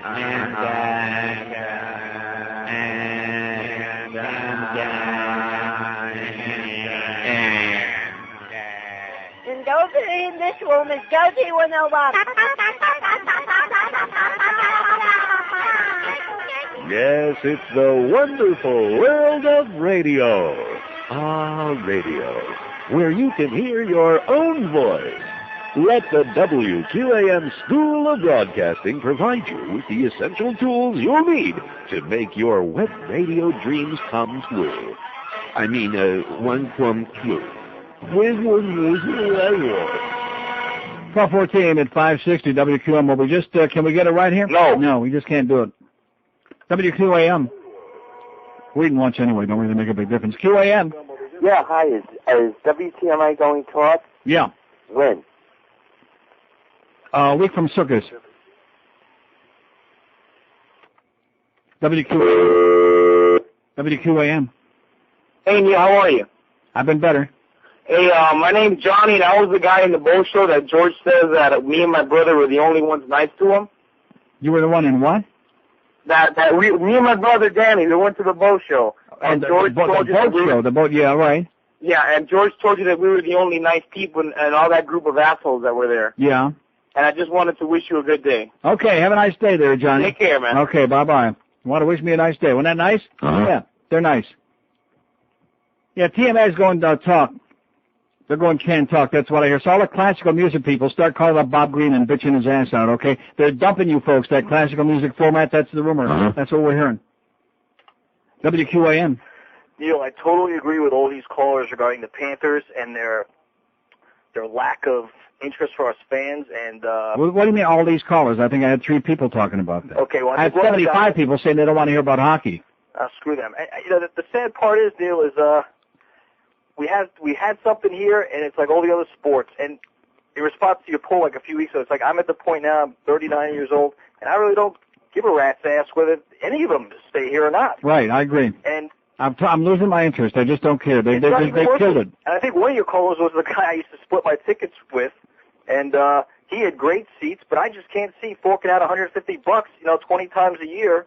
That's, $4 or $5 grand. Right. And the product is terrible. I'd rather gamble it, and I'd rather take a couple extra vacations and do it that way. And if it's on, and all of these people, from John Henry and everybody else down the line, they act as though it's your civic duty to support these franchises. It's like if you went to a restaurant and the food started getting really crappy and it kept getting worse and worse and worse, and the owner started like bitching the public out for saying, I don't understand what's wrong with you people. You got a duty to keep me in business here. Yeah, the only duty is coming out of his dog. I mean, right, I'm that's right. glad they voted that stadium down. As far, because even the Marlins, wait a minute. They didn't vote the stadium down. But it's not going to happen there. But I mean, what's with this one guy? He wants to give him land that's for $20 million. What he makes. It's just the whole concept. The people here aren't going to support it anyway. It's only a front run in town. They can't even sell out the Dolphins when they're in the playoffs. And they're supposedly the big draw here. Mm-hmm. And half the people here, they don't care about the heat. Not that I care either. They don't care about the interesting thing is that here you got 2 gigantic buildings that had just been built in the last few years, one in Dade, one in Broward, and they're playing all the sporting events that are going on in those places are in front of thousands and thousands and thousands of empty seats, and they're talking about building another one. Well, look at even when the Marlins played at PP Park over there. How much does it cost just to run the place with the electric, if you just look at it that way? For them to flip the lights on and hire a couple people to sell crap to you, what is it costing them? What's the point? And it goes back to everything else. It's all watered down, garbage, and the people. These contracts they're giving them. But the good news is Gary Sheffield had a rebirth. He decided $10 million a year he might be able to live on it. I heard they booed the crap out of him this week, and I'm glad. And it could happen to a better guy. They ought to throw tomatoes at him. I love your show, Neil. Have a great day, pal. No, he just decided that maybe all of his teammates aren't such a bunch of assholes, and maybe $10 million a year is enough to get the watermelon and chitlins for Gary Sheffield. Good lunch today, right, Beast? Oh! Good stuff. Yeah, there you go. Thanks again, Brad. That's all we come in for, free lunch. It's all about free. We didn't get those Hummintoxins, so we got free lunch today, just to get even. What? The phones kind of work, but I still can't talk to anyone. Hey, let me just handle it like here, okay? Just don't worry about it. Have your lunch in there. You're under a lot of stress. This should not be happening today. But this is only the 454,000th time this is happening here. Every time you turn around, it happens again because we got a bunch of incompetents running this place who are running around. Oh, Greg, it's a phone problem, Greg. WQAM. 26 years of this, Neil. What is it? 26 years of this bullcrap. Yeah. Wow. Well, Neil, CEO the use fair, man. What is it? CEO the use fair. Okay. That guy's only have 40 pounds of in his mouth. WQAM. Oh, yeah. Hollywood? Here's Hollywood. Hello. Yeah, I want that to Neil. Let's go to Hollywood. Hello. Neil. Yes. Hey, how you doing, man? All right. Yeah, I'm a straight man. I like soap operas. I'm one of my favorite soap operas, Days of Lives. And my friends come over and they say, you're a fag because you watch soap operas. Only fags watch soap operas, sir. Believe me, I watch Guiding Light. Only fags watch soap operas. Yeah, I know, exactly. And then they start watching and say, this is pretty good. Yeah. Well, you know what you ought to tell them, don't you? Yeah, okay. The woodpecker, believe me. 567-0560, pound 560 on the AT&T and Verizon Wireless line. We're doing screenless because the Beast can't answer the phone because we have a discombobulated disconnected, because Julio's got a screwdriver out and we're working on it. Yeah, he's running around. WQAM. Hello, Neil? Yes, sir. How's it going? All right. It's just 26 years. Just think of that. And your management can't even get the phone system to work. Yeah, well, I'm used to it. I don't care. You're used to it? Yeah, I don't care. Okay. You know something? Let me put it to you this way. What happened? I can get all stressed out about it like I used to do. I can get all bent out of shape and have a nervous breakdown. Look at your paycheck. No, it's not just that. But if they don't care, and if this is their idea of a radio show, what the hell am I going to do about it? I'm doing the best I can under impossible circumstances. You're number one. Yeah, there you go. Okay, thank you. And when putting up with great calls like that, we'll probably be number one half pretty soon. Yeah. WQAM. Hi, Fagala. Yeah. Oh. Don't squeeze it too hard. WQAM. QAM. Thanks for the answer. Oh yeah, Blind Mike. Now we're doing screenless. Now we got Blind Mike calling again. Get out of here, Mike, you jackass, okay? And watch out where you're walking. WQAM. Hey, Neil. Yes, sir. I know you didn't listen to the game on the radio over the weekend, did you? Yesterday? I beg your pardon? You didn't listen to the Panther game on the radio yesterday. No, I wouldn't listen to it on the radio because it was right there on my TV set. I watched some of it. Yeah, I had to work, so I was listening to my radio. Man, those Jigs and Randy were really loose yesterday. Did you hear anybody else tell you about that? No. Some of the language they were using? Really? Yeah. I've never really listened to games too much, but since I was working, I turned it on to see what was going on, and I guess they're a little bit different when they don't have to party all day or something, but they were pretty loose. About like what? Oh, Mo was talking about getting some nookie during the day. Yeah. Diggs was talking about Buttafuoco, Johnny Butler, whoever it was. Okay, good. Good to hear that. Well, maybe the two of them had like a good time out there on the pond. Maybe that was it. That Jugs McDonald. Is he pretty weak? Oh, man. Awful. Old fuddy-duddy. But he's another one with naked pictures of Bill Torrey and the Billy Goat. That's why that whole Islander crowd, made that big comeback here. Denise Potvin and Jugs McDonald. I don't want to tell anybody that Jugs got run out of town on a rail in Toronto that one year they tried to pass him over on TV. Man. Stuck his ass in the goddamn canoe and put him in Lake Ontario. 567-0560, pound 560 on the AT&T and Verizon wireless line. Oh, guess who I did hear? I was in the car the other day, and I heard like the end of some, was it basketball game? It was on, I don't know where the hell it was. It wasn't on this station. And Christina Moran was on it. It must have been here on ESPN Radio. Oh, no, they were playing a highlight. Which in his case, that would be an exaggeration, a highlight. They were playing the lowlights. And there was Christina Moore doing some basketball game. And I thought to myself, he's an asshole. WQAM. Neil. Yes, sir. Hey, I had a question for you. I want to take my 5-year-old to a hockey game before the season's over. No, don't do it. You have to go out of town to see a real one.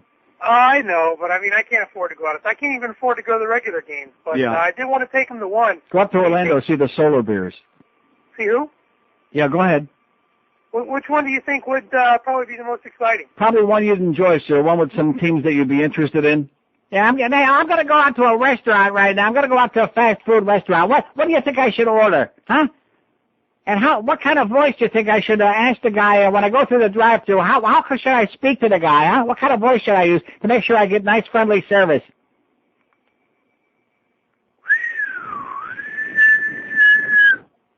How's that poll coming, Neil? 326 votes. They're all busy on that on neilrogers.com, and I knew this would get a big response. Which of these disturbs you the most about South Florida? Because obviously, listen to this crowd. We have a lot of disturbed people. 326 votes. 101 say people who can't or won't speak English. 87 old people disturb us the most. 53 the drivers. 51 crappy schools. Only 34 say crime. Crime, drugs, stuff like that. They don't care. Just if you're going to do crime, at least do it in English. Yeah, if you're going to stick somebody up, do it in English, damn it. WQAM. Yeah, Neil, about that baseball team, why don't they put it in Hialeah? Yeah.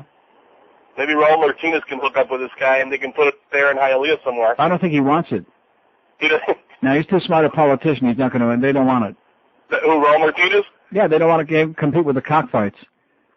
567-0560, pound 560 on the AT&T and Verizon wireless line. WQAM. Hey, can I talk to Neil? Okay, where are you calling from? Dadeland. Okay. Okay, here's a call from Dadeland. Hello. Hey, Neil. How you doing? All right, how you doing? Okay. Good, long-time listener. Uh-huh. Listen, I caught your comments earlier about the Grammy Awards. Yeah, Latin Grammys. I work down here inside the film business, locally. There was another scam. And, the head of the film industry down here received a call from the Cuban Chamber of Commerce last week telling him that if they had any Cuban musicians, artists at this thing, that they would have people out there throwing rocks and creating, the general mess. Well, I think what they're doing is probably wrapping it up for L.A., making sure that it goes out there again. Absolutely. Yeah. But in defense, I do have some young Latin friends who are totally disgusted with the attitude of these old farts who can't keep up with the times. And there are some people out there who they all don't think like that. Some of them want the artists coming here and all that. Well, but, one way or the other, we'll live without it. You know. Yeah, right. Hey, my older brother Mike is a big fan of yours. He's on his way down from Vero Beach, probably listening now. He's a Loadmaster douchebag. Yeah. And that's it. Have a great day. Okay, back to you, sir. Have a wonderful life. Another scan, the whole thing with Latin Grammys. Oh, yeah, we've cleaned up our act. We want to make sure you understand it's a bastion of freedom and, yeah. But just don't bring no Cuban performance here, otherwise we'll have to change our mind. Anything here changed? No. Anything ever going to change? No. How young is too young?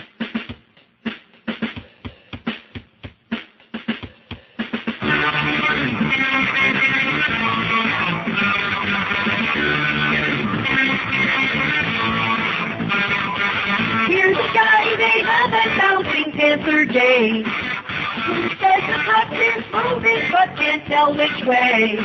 If you don't like him, that's too bad. His head's a Brian Murray's ass. Oh yeah. What time is Chris for all? He gets a big part on when Brian Murray shows off. Chris says Brian May told the NC go away. Finding guys feel laughter's like two closet days. He'll always be there calling gay. Tongue is firmly in place. Oh yeah. What time is Chris for all? He gets a big part on when Brian Murray shows up.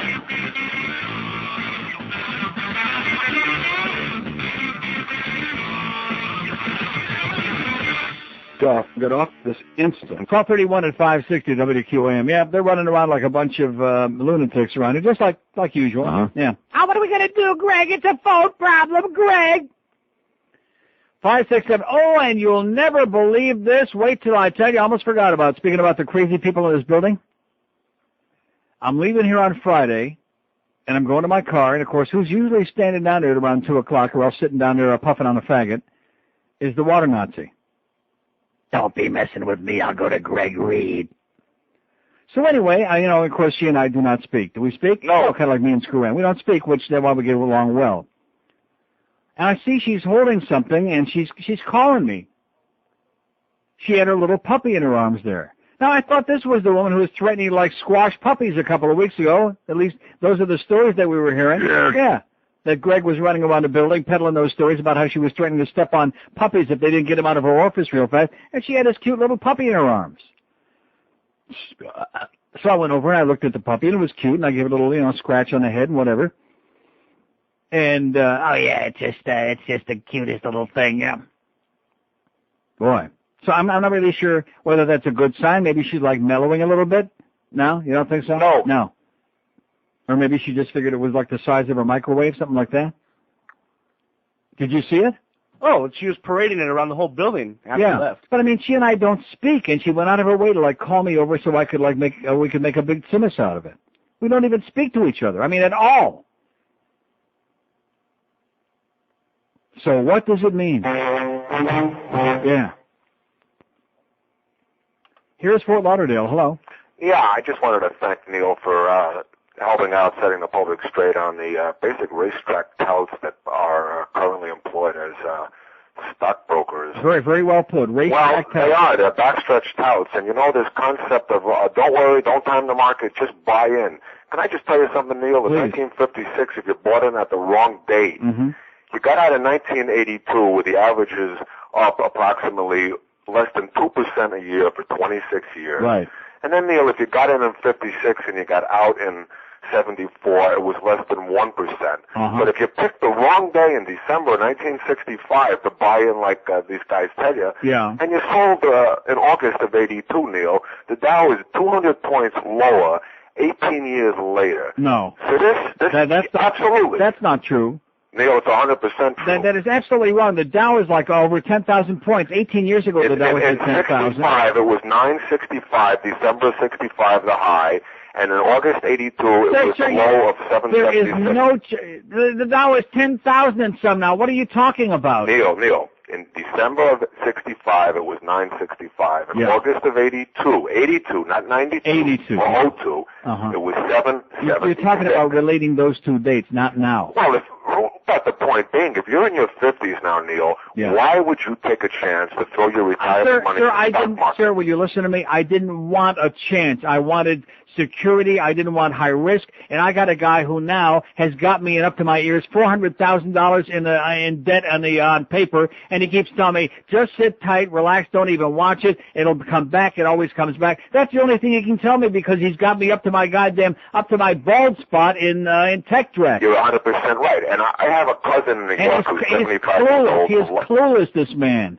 He belongs in jail with the rest of these guys that don't take into consideration you as a person, where you are in your life, but you see, when CNBC has come on and when NBC and General Electric have put this tout network on the air and they pass it off and they got the chartist and the fartist and the artist and they're like it doesn't matter. It means nothing. They use the same kind of double talk that the racetrack touts use, and they're talking about support levels this and retesting lows. All of this is double talk. It's gibberish. Of course it's gibberish, and most of these people who buy stocks today have no concept of what a price-earnings ratio is or a 200-day moving average, and they whisper in the beauty parlor 4 little letters, go buy it, and until recently, everybody thought they were a genius and the thing could never go down. And people are, just picture for a minute how distraught people are who have never lost money.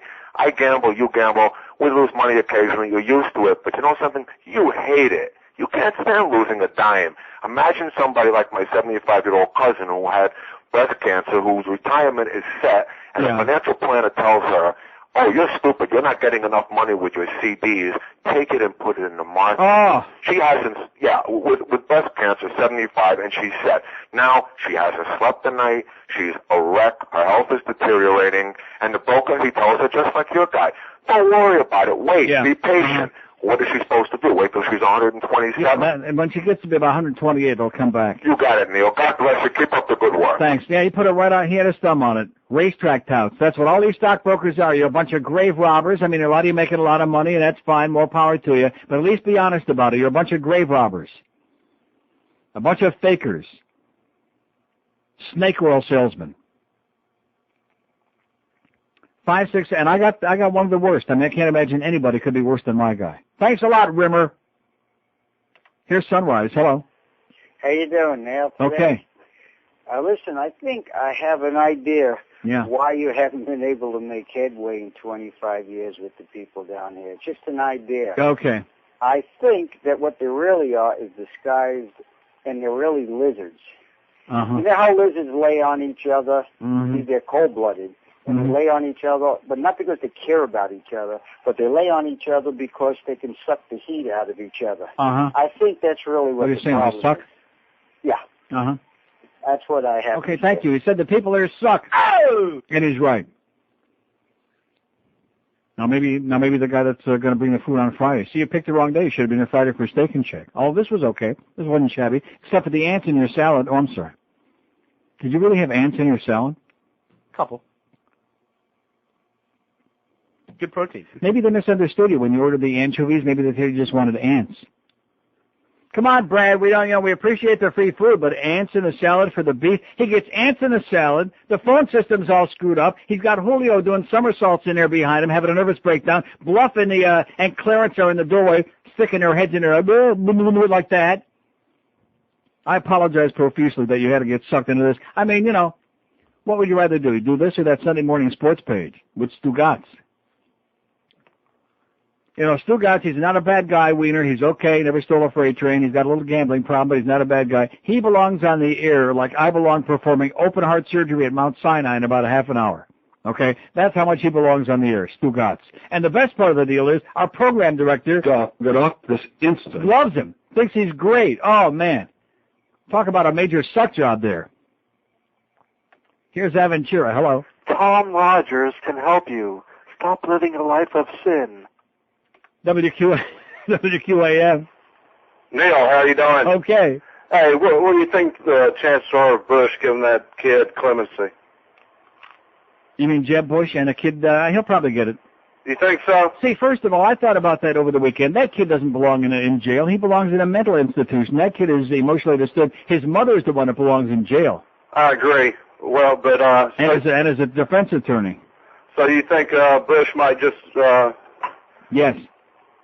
Well, all I gotta say is, hoo-ah! One of our Marines, 5670560, pound 560 on the AT&T and Verizon wireless line. Mobile in Fort Lauderdale. Hello. Hello, Neil. Yes, sir. I'm very upset about something, Neil. What is that, sir? Disgusting, stinking smokers that throw their cigarette butts wherever they want. Yeah. What is the deal with that? Okay, well, good. I'm glad. Sir, let me just tell you this. If that's your biggest problem, I am very jealous. I salute you, okay? You ought to kiss the ground. If that's something that you got time to be worried about, you must have one great life. Congratulations. 8-1 at 560 WQAM. Our motto is, we don't care, okay? The phones don't work, we don't care. Your spot didn't get on right, we don't care. Just send us the money, we don't care. The spot's all muffled, we don't care. Just send us your money. Yeah. Julio gave me the thumbs up. Yeah, so he gave me the thumbs up, too. Then I said, yeah, great job, Julio. Nice going. Hey, listen, it's only 3 years later. What do you expect? We're a little you saw the project out here. Man, have we got this lobby all spiffed up here now or what, huh? With those dime store plants from Kresge's we got out there for 59 cents a piece, and at the old stained leather furniture out there from the lobby of the Continental ACLF on the beach. 5670560, pound 560 on the AT&T and Verizon. Yeah, I noticed a few people spill their philosophy bags on that stuff, but hey, we'll wash it off someday, or not. We don't care. Here's Fort Lauderdale. Hello. Hello, Neil. Yes, sir. Yeah, you know, it occurs to me that these people that get so worked up and cranked up about people speaking another language, they're probably the same ugly Americans I see when I'm on vacation in Europe, sitting at the next table in a restaurant, demanding to know why doesn't anybody here speak English, and do you got any ketchup, and give me a glass of ice water. And, you know, they think everybody in the world should speak English when they're over in Europe in non-English speaking countries, but yet here they think that, you know, how dare you speak your native language in my land. And it just, you know, it gripes me to see that. And I tell people here that, you know, they get upset about all these different languages. I'm like, well, now you know how the Indians felt when we came over here 200 years ago. Huh. Or when they moved to Cleveland, maybe. Right. Okay, have a great day, sir. Anybody know what he said? No. No, he said, quit the belly aching. That's what he said. They don't like it, man. People who can't or won't speak English, 119. It's in first place with 32%. Which of these disturbs you the most about South Florida? Those people. Old people, 100. Old people's catching up now. Oh, gotta watch it. 100, 26.8%. Crappy schools, 60. Way down the list. See, they don't care about that. 16.1%. The drivers, 58, 15.5%. And crime, only 35, 9.4%. Here's a call from Michigan. Hello. Hey, what's up? Listening to you on the internet because the talk radio around here really sucks. Where are you in Michigan? I'm right on the state line, right next to Toledo, in Ohio. Yeah, well, like what city, what town, what? That's like Erie Township. Oh. Oh, I hear Greg Reed's a real troll too. Yeah. And that thing about immigrants and people in the rest of the world, I just noticed that there's a lot of them that bash Americans, but if you think about it... I hate you. What is it? Huh? Yeah. But if you think about it, who created America in this country? The rest of the world did. You know, everybody in the rest of the world came over here and built this country themselves. We built this country. Yeah, it sounds like a good song. Okay, well, keep working on it, pal. See you at Wolverine Raceway when they reopen. 5670560. Are they going to reopen? No. Out there in Livonia, come on. Schoolcraft in the Middle Belt. Come on, let's go. Here comes Don Hall on the outside. Whip him again, Donnie. Come on. Joe Marsh Jr. just went on a break. There's old Ray Crunk. Yeah, let's talk harness racing and really piss these people off. How you think you get pissed off about the hockey stuff? I'm going to talk about harness racing. How do you like that? Am I going to do it? No. Yeah. Francis O'Hare, Flushing, Michigan. Also the hometown of Eric Goodell. Hey, Brad Kramer won a race last night at Windsor Raceway, $16.80. Came in third twice, had a second. Nice going there, Brad. Oh! Anybody know what I'm talking about? No. Good. Good, that's excellent, because I have no idea what any of them are talking about either. Now we're even. Here's Miami. Hello. Neil. Yes, sir. Hey, old buddy. How you doing? Okay. Say, it's nice to hear that everyone is so patriotic today. About what? What are they patriotic All about the Indians. Oh, yeah, the Indians. I'm sick and tired of hearing about the goddamn Indians, okay? Screw the Indians. They got their gambling. They're peddling those cancer sticks. They're doing okay, the Indians. But they can drink. Yeah, that's right. It was nice for the So what's wrong? They had arrows and we had guns. That's the way it goes. Too bad. It was nice for the Herald to reveal that our schools and our teachers and their students rely so much on the Marlins. Did you see that the other day? No, I did not.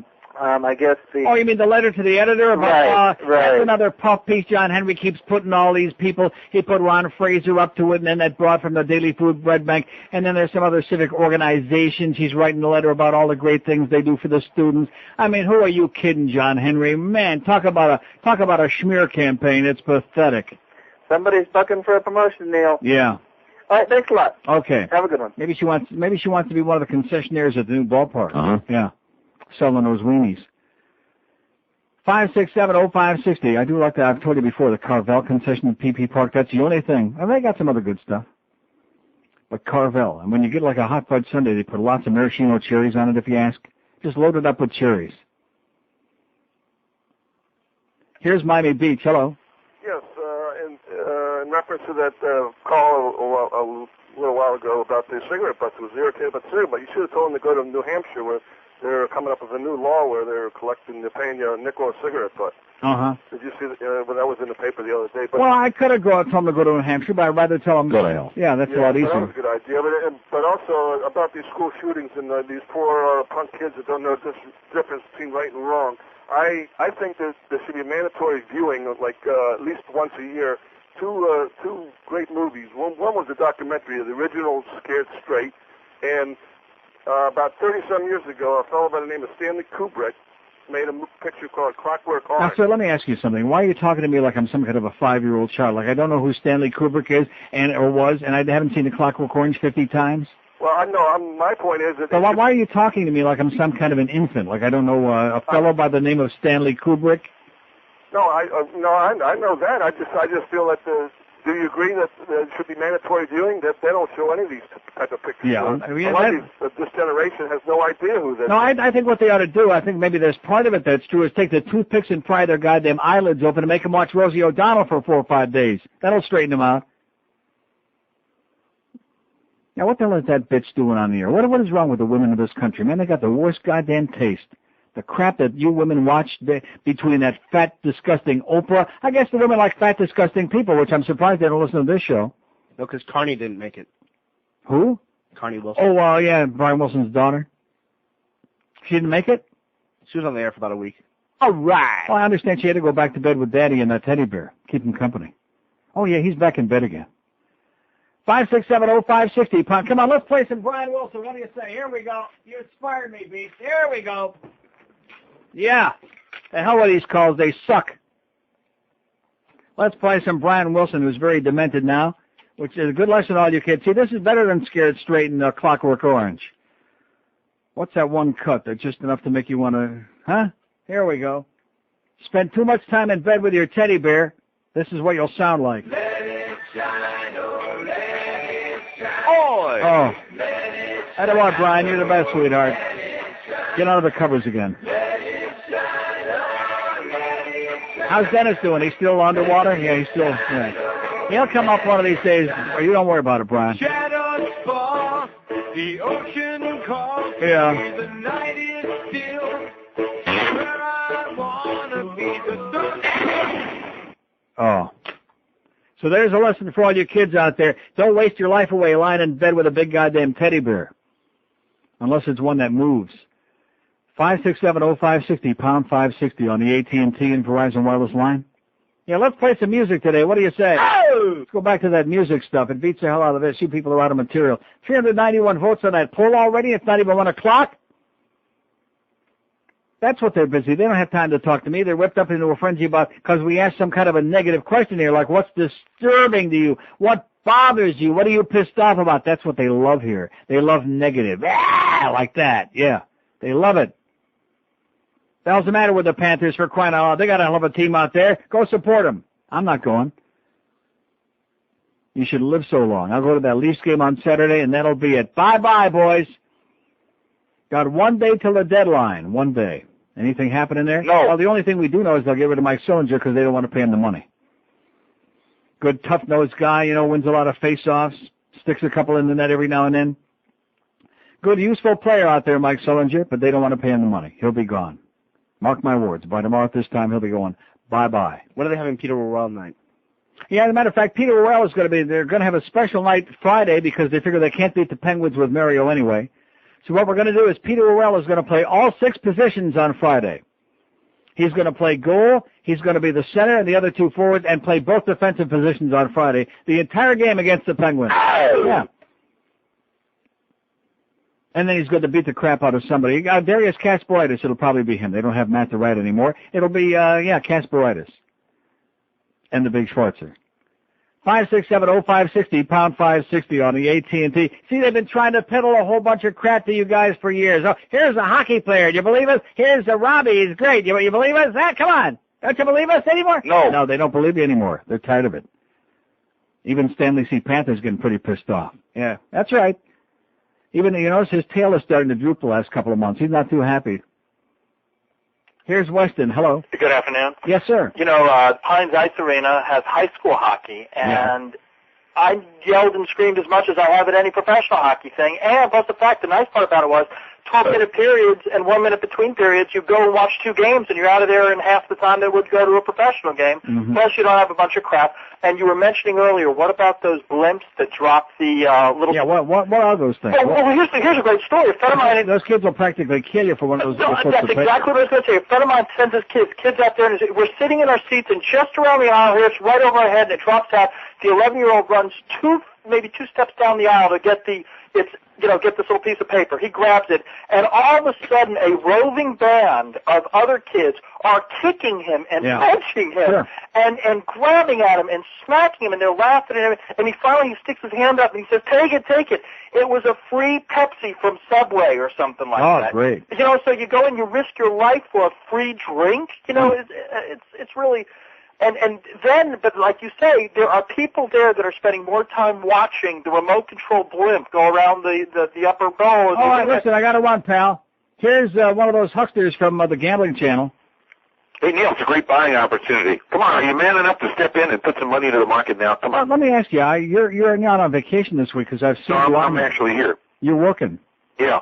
And you're calling. Here's a guy that's got a big pair, man. I'll tell you, because we've been ripping you guys in ass. I haven't heard, but I like to and deservedly so too. You guys have you've destroyed all of us. You're killing us. Now wait a minute. First of all, I'd love to have lunch. You're co-conspirators in the biggest fraud in the history of the human race. First of all, I love to have lunch and listen to QAM and listen to my old buddy Neil Rogers. Right. That's number one. On the web, of course. But let me say it again. You guys are a fraud. Now then, having said that, I did say it. Here's the deal. I'm only $400 grand in the red on pay. It's only on paper. You know what? Here's the deal. And it's amazing to me that all of a sudden this morning, even all your friends on there, Mark Haynes and all these other geniuses, now all of a sudden, Cisco's only worth $13. Now all of a sudden you're discovering that, this was all bull crap. Well, how come 3 months, 6 months ago you didn't tell us that? Let me ask you a question. Did you do your homework? Did you do your due diligence? Did you check your risk tolerance? Did you take a look at whether this stock was right for you? Did you do all that? It's very interesting because I saw you yesterday. You were doing one of those interviews with some talking head, and you went through this big disclaimer about, individuals have to... I do that personally. Yeah, I saw that. No, but that's my own thing. I noticed that you're trying to, separate yourself desperately here, scrambling away from all of these hucksters. No, all kidding around aside. And any of your listeners who are listening, who are also viewers of ours, they need to understand risk tolerance, time horizon, and suitability. Yeah. And I don't care what Joe Battipaglia says. I don't care what Abby Joseph Cohen says. Yeah. I don't care anything you hear on the air. At least she's Jewish, though. You are the ultimate arbiter of what happens to your money. Yeah. Well? Thanks. So in other words, I'm supposed to look in the mirror now and say, "Oh God, am I a moron?" Is that what you're telling me? No, but the fact of the matter is that it's like going to the track. You stand around. But I didn't want to go to the track. I wanted safety. I wanted security. I didn't want high risk. I didn't want high tolerance. and I give me a broker that's a tech lunatic. But did you look at the fundamentals of the companies before you bought them? Of course. How can you do that when you're investing mostly in mutual funds that have got like dozens and dozens of companies in each fund? Come on, Ted. Well, there you're absolutely right. Even for you now, this is a pretty far stretch. No, there you're absolutely Do me a favor. Hang on a second. You got a minute? Yeah. Hang on a minute. Yeah. Because I got to do my break. But I want to come back to him and really whip him an ass. I mean, he's a good guy. He's just full of crap today. 2 minutes before 1 at 560 QAM. It's the 1 to 2 hour. Okay, and what were you saying? You mentioned, and I think wisely so, you said mutual funds. Yeah. Yeah, but the fact is, though, you still have to take a look at these companies that were going insane with PEs that were like quadruple or whatever. I have a Weingarten Tech Fund that my guy got for me. Right. Weingarten Tech Fund that is down 70% from 1 year ago. Well, he's turned $50,000 in cash into $15,000 on paper in 1 year. But now, Neil, how is that CNBC's fault? Well, now wait a minute. That part of it isn't CNBC's fault, but the fact is, I'll give you an example. A lot of the stocks that are in there, like, and I've told you this before, I have no .coms, I have no Ask Jeeves, I have no, thank goodness, Priceline.com, right. None of that. I have only outstanding sensational companies. I have Oracle, I have Cisco, I have Sun Microsystems, I have Intel, I have Palm, and within the last 3 months, you've had people on your channel talking about Cisco and Sun are the 2 best companies in the world, and Cisco is this, and and Nokia, which I also have, by the way, guaranteed 30% increase in the next 3 months. Nobody guarantees anything. Well, but that's what these people were talking about. But you differentiate between what the guest is guaranteeing. We don't warrant or guarantee that the information... But the fact is that a lot of the guests that you people put on there, and I've told you this before, a lot of these people have a vested interest, just like on that panel, on the panel on MSNBC with Brokaw last night. These people aren't on there because they're trying to help us make money. These people are trying to make money themselves. These people are hyping, just like we were saying before, the racetrack touts. They're trying to, feather their own nest. But you're smart enough to know that. Most people are as well. So, as you well know, but are most people smart enough to know that Cisco is going to go from being the best company in the world to a stock that this morning you're telling us on your network is maybe fairly valued at $13 a share? Well, but you know what, though? As you well know, fear and greed drive the markets. Everybody always says that. During the greed side, on the way up, where were all these people complaining then?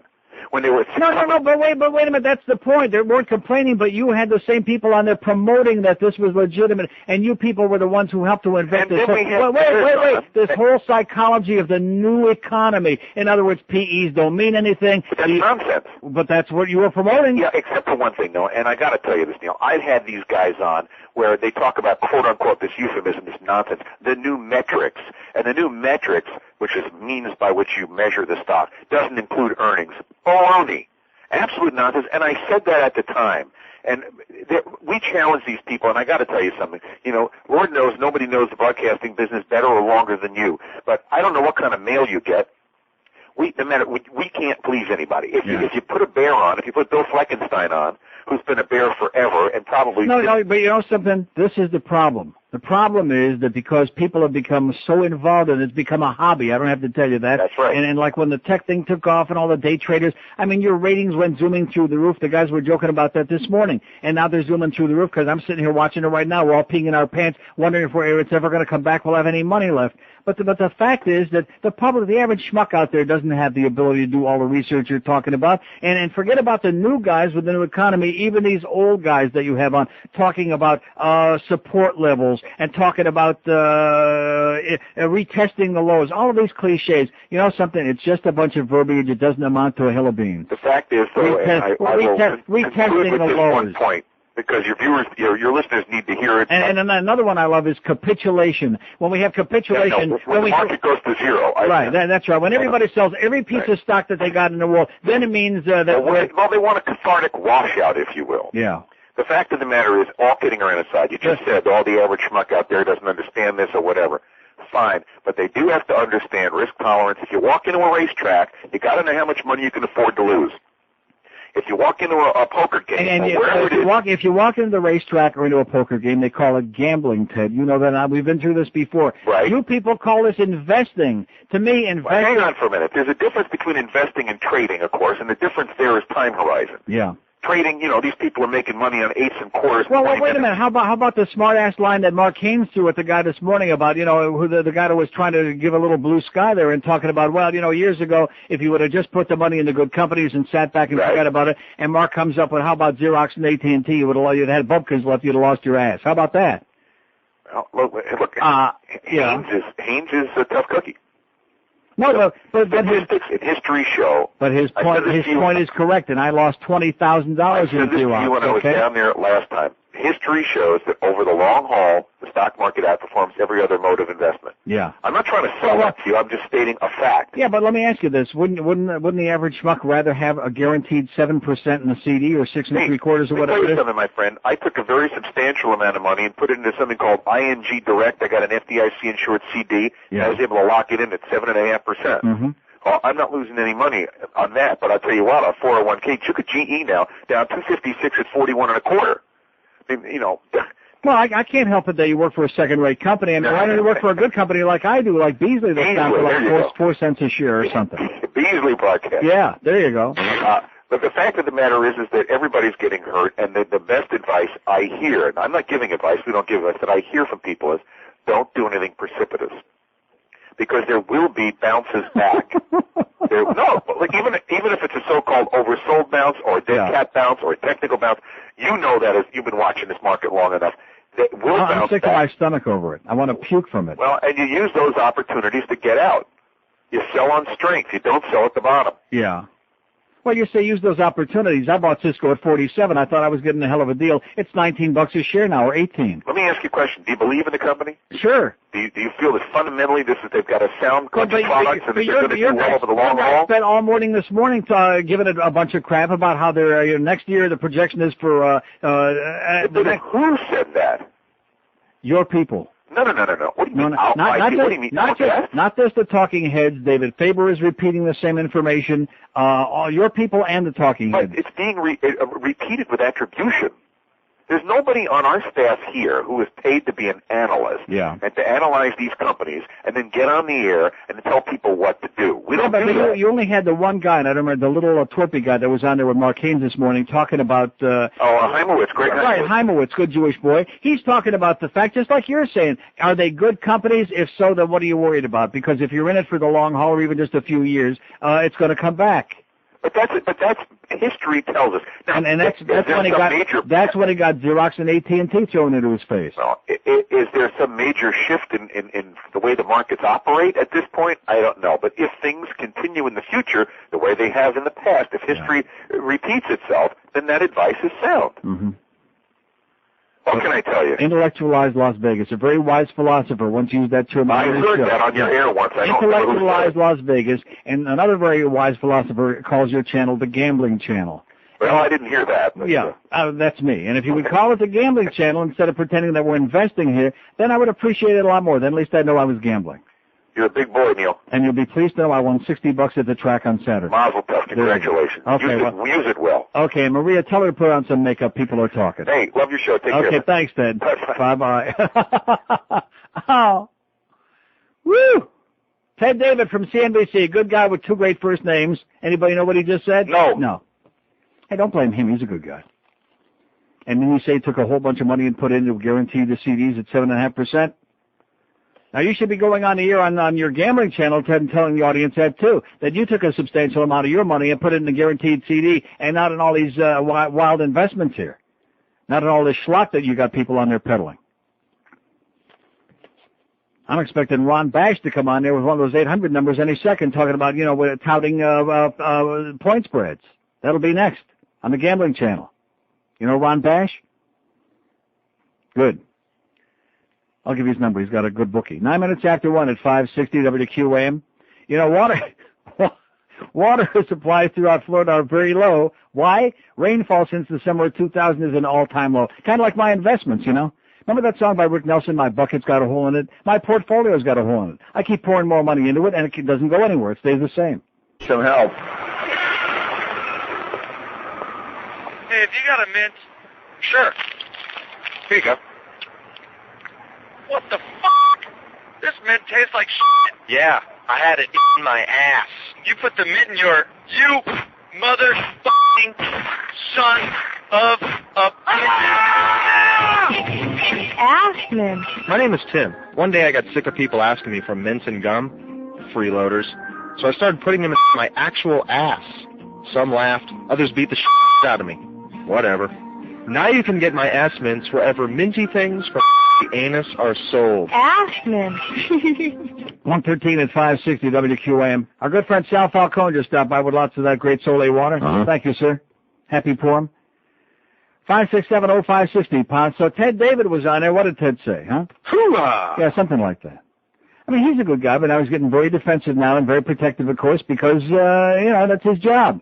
He works for GE, CNBC, the gambling channel, whatever you want, intellectualized Vegas.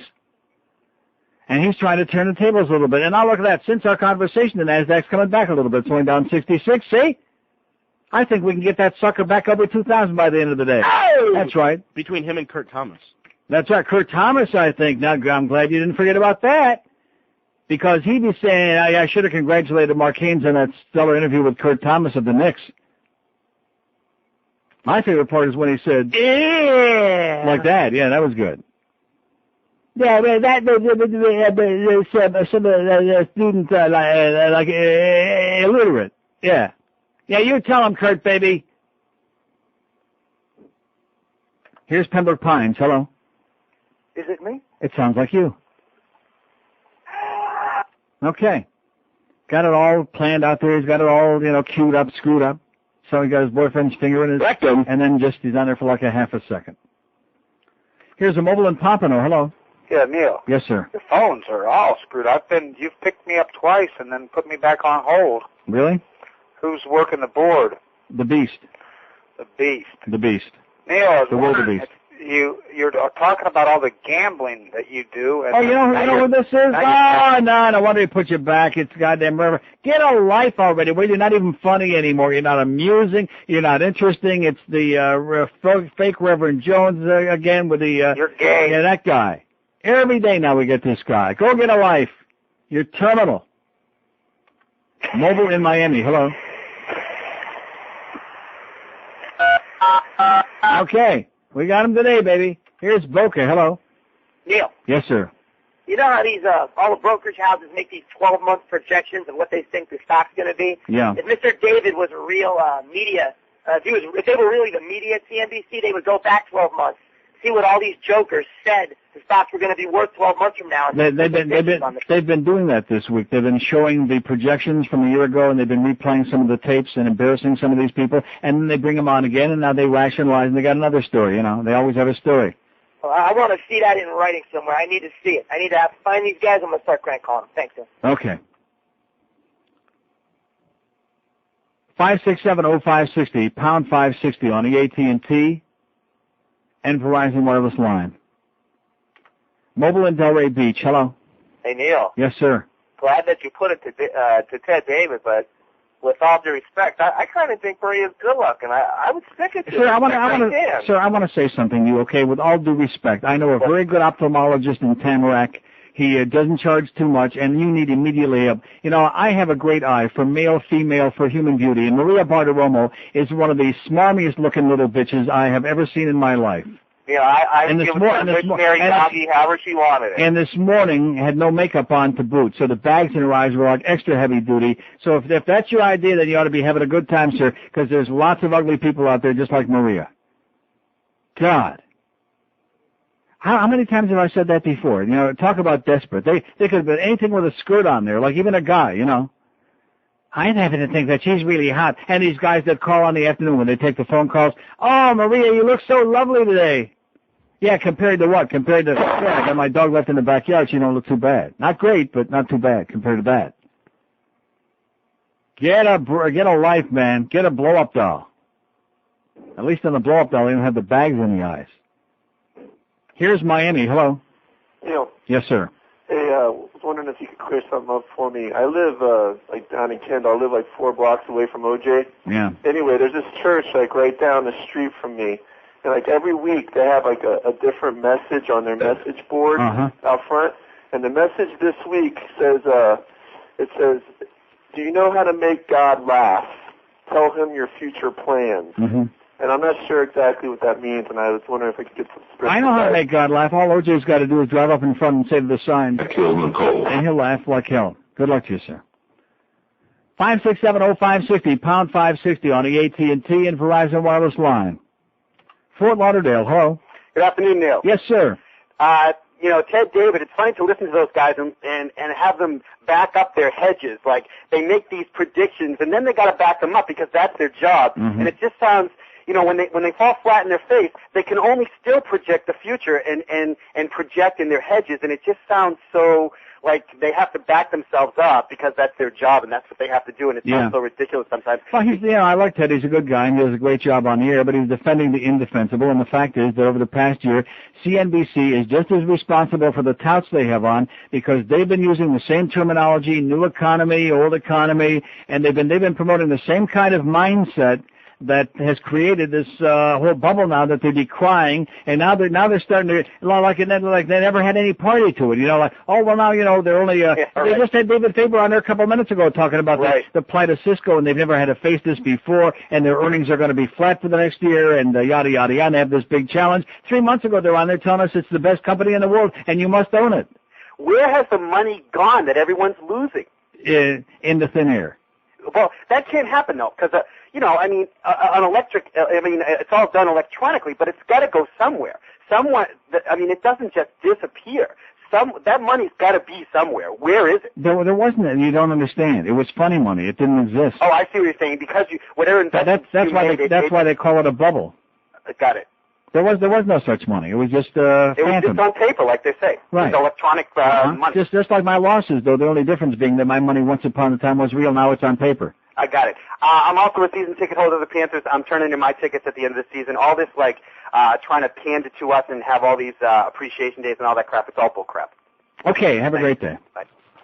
So the way you pander to the fans is you put a good product out there on the ice and you make an honest effort to try to, compete. Instead of making up all these stories and, the injuries and the this and that. And they got Mike Wilson back. Wow, there you go. That's like an impediment. That's moving in the wrong direction.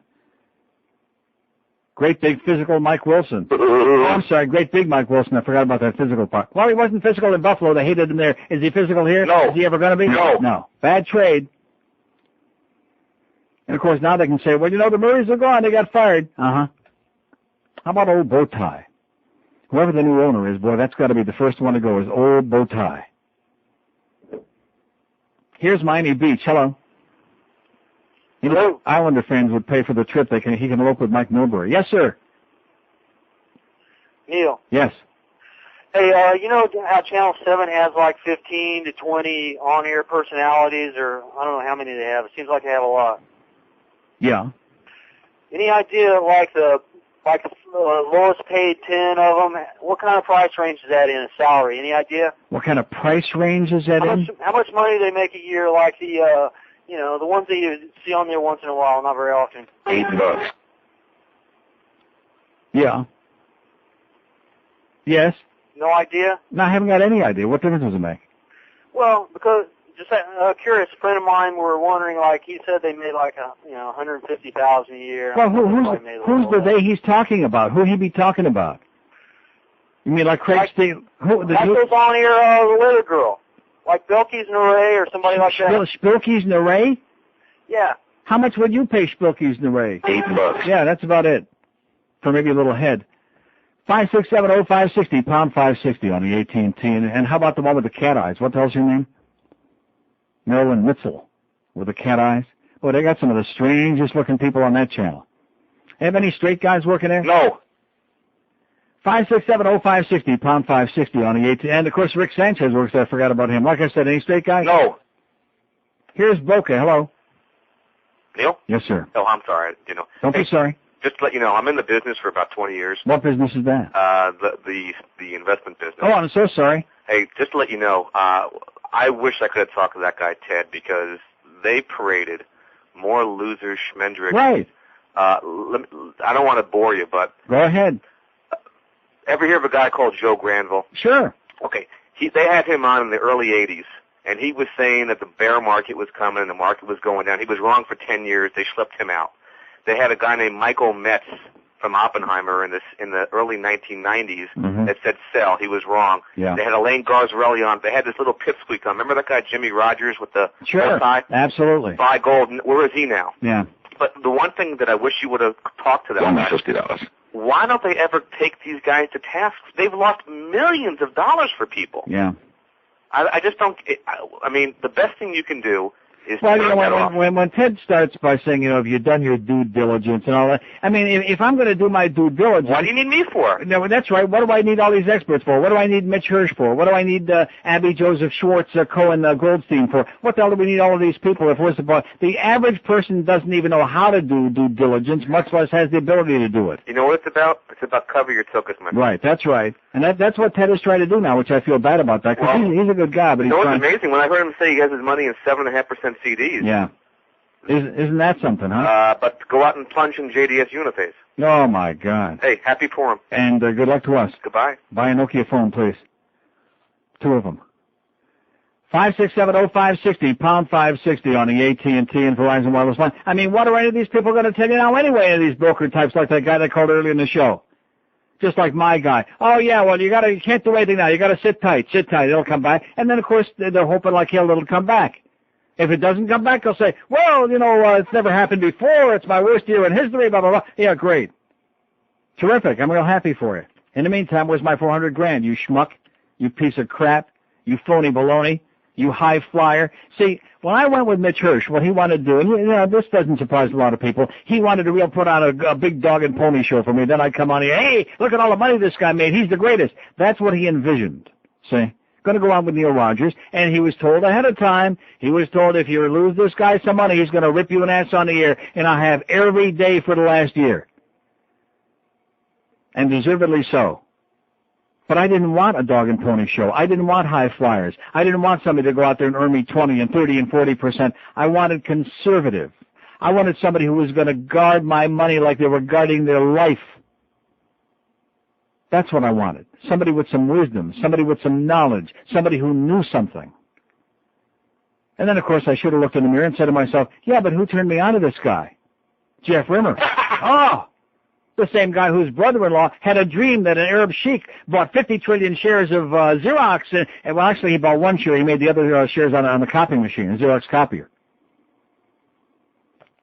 Yeah. Rimmer, stick to your hockey games, okay, Rimmer? Stick to the freaking hockey games. God. See, Nasdaq's only down 63 now. What are we worrying about? Now, how much Beasley stock have you got? Not too much. You got a few shares? Got a few. Oh. Only $50. It's hard to afford much on minimum wage. Hey, yeah, but better just stash it away, because with the big budget cuts coming around this place, that $10 an hour is going to go to like 7, 8, if you're lucky, maybe 9, if you're lucky. 26 after, yeah, but all the free weekends you can do there with on that morning show on the weekend, yeah, with Stugatz. Hey, when you're buying cigars, yeah, let's all light up a big fat one today in honor of the market taking a big crap again. You might as well. We can cry about it and scream about it. Yeah, it's depressing. Nobody wants to hear that garbage. Let's just, be philosophical. It'll come back. Maybe it won't. It's only money, Come on in and lay down on my couch.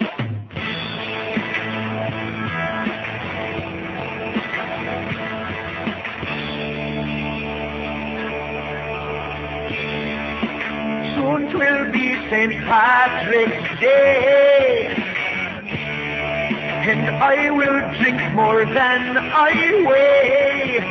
The time for those electric guns is getting near. There's Irish whiskey and vats of green beer.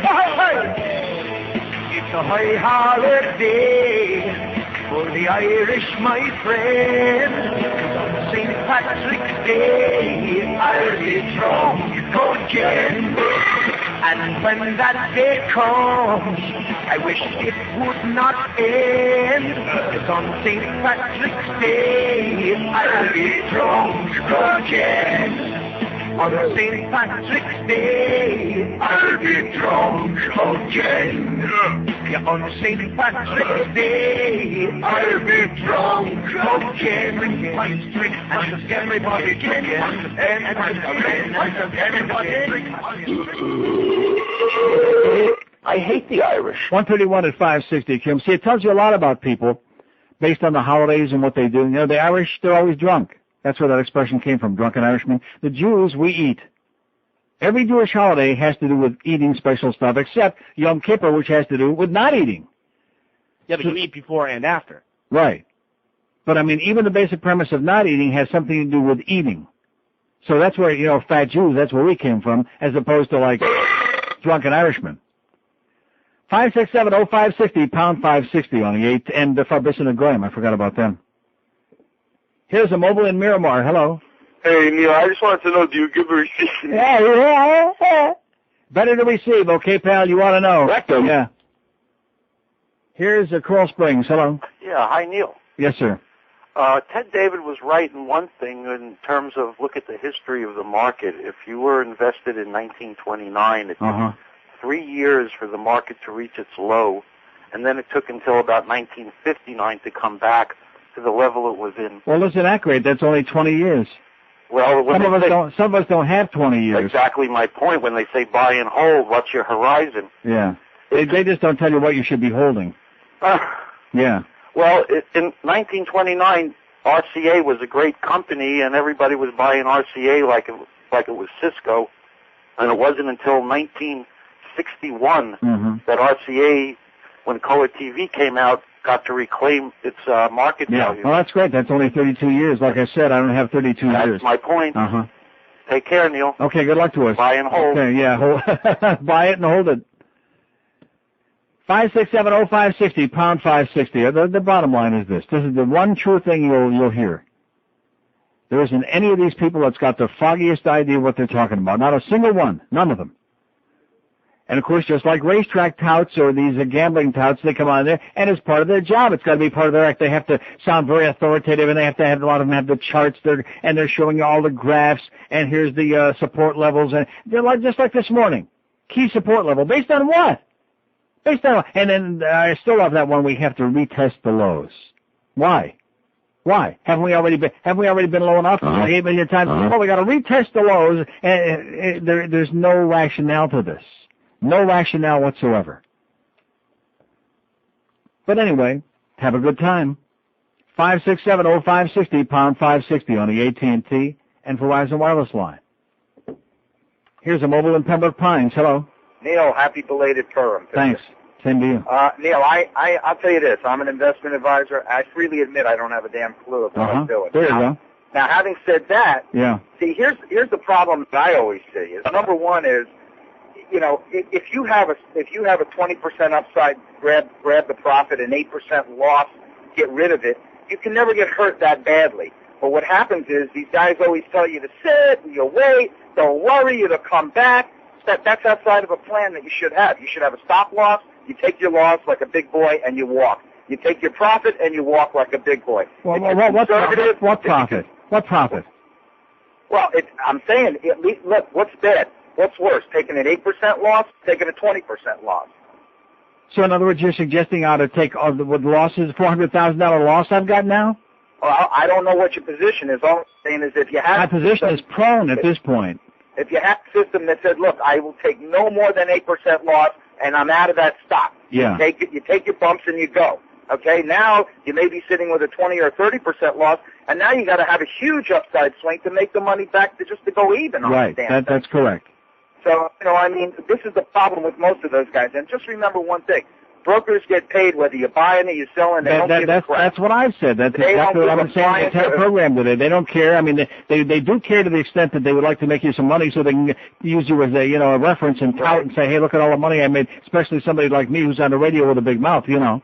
Yeah, and remember, all these guys that are gurus, that are on television, that most of these guys went to school for one thing, journalism. They didn't go to school to be an economist, okay? Right. So, you know, what I tell my clients is you're going to read the papers, and that's the funny papers, because all they want to do is play on your emotions. And what you got to do is... Well, I'll tell you one thing. My guy is so great, Mitch Hirsch. He has never, during the... Because I had the bad luck of getting in with him a year ago, which is right when the Nasdaq was 5,000, and here we sit 1 year... Yeah. Here we sit a year later, taking it up my old, rectum. There you go, Neil. Go buy yourself a big tube of Preparation 8. Sir, can I finish what I'm saying, or you're not listening? Go ahead. At no time along the way has he ever said to me, sell anything. At no time. Never. Jesus. Well, then I would get him a big tube of Preparation 8, because that's a big E&O claim waiting to happen. Okay, have a great day. Tigers.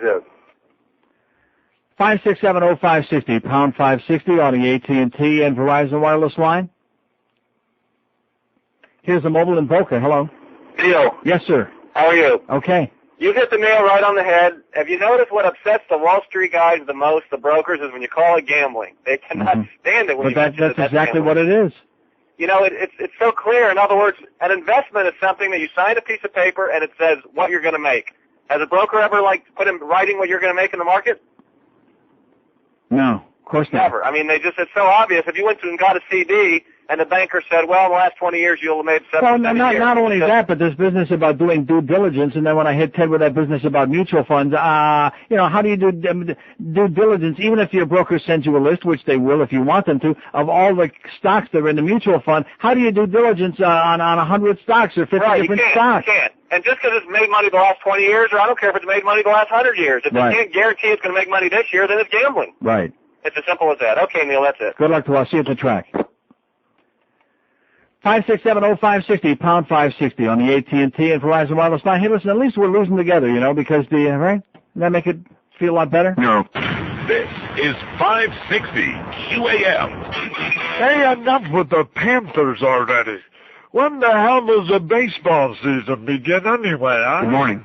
We have some business to attend to called the budget of the United States. The blueprint I submit this week contains little more than inflation. We're going to run out of health care, education, defense, and fast. That would be a good worry to have. Everybody who pays income taxes will receive a joint, and nobody will be targeted out. The typical family will get about $5 in tax relief, and that's real money. Thank you for listening. And you're welcome. 141 at 560 WQM. We got Hank standing by at Chula Steak 2. He'll be on at 2 o'clock. Josh Dell from 6 to 6:50. It'll be a good time to have dinner. Turn the radio off. 6:50, you got Marlins on Drek, and then at 7:05, the Marlins at the Orioles. Eddie K. will try to follow that. Won't be easy. What the hell happened there during the break? You notice we had 8 million people on there, like most of them. Well, they're in a big hurry, trying to call their broker. 5670560, pound 560 on the AT&T and Verizon line. Here's a call from Bradenton. Hello. Hello, Neil. Yes, sir. I wanted to make a comment on your poll for today. Uh-huh. I'm a professional truck driver. I called you before. Redneck truck driver from Bradenton. I think, personally, in my line of work, the old people and the drivers ought to be one in the same subject. Boy! I'll tell you what, man. Nothing more annoys me than trying to drive behind some old, decrepit old fart that can hardly walk, let alone drive. All you see is a set of knuckles on the steering wheel. Blue hair.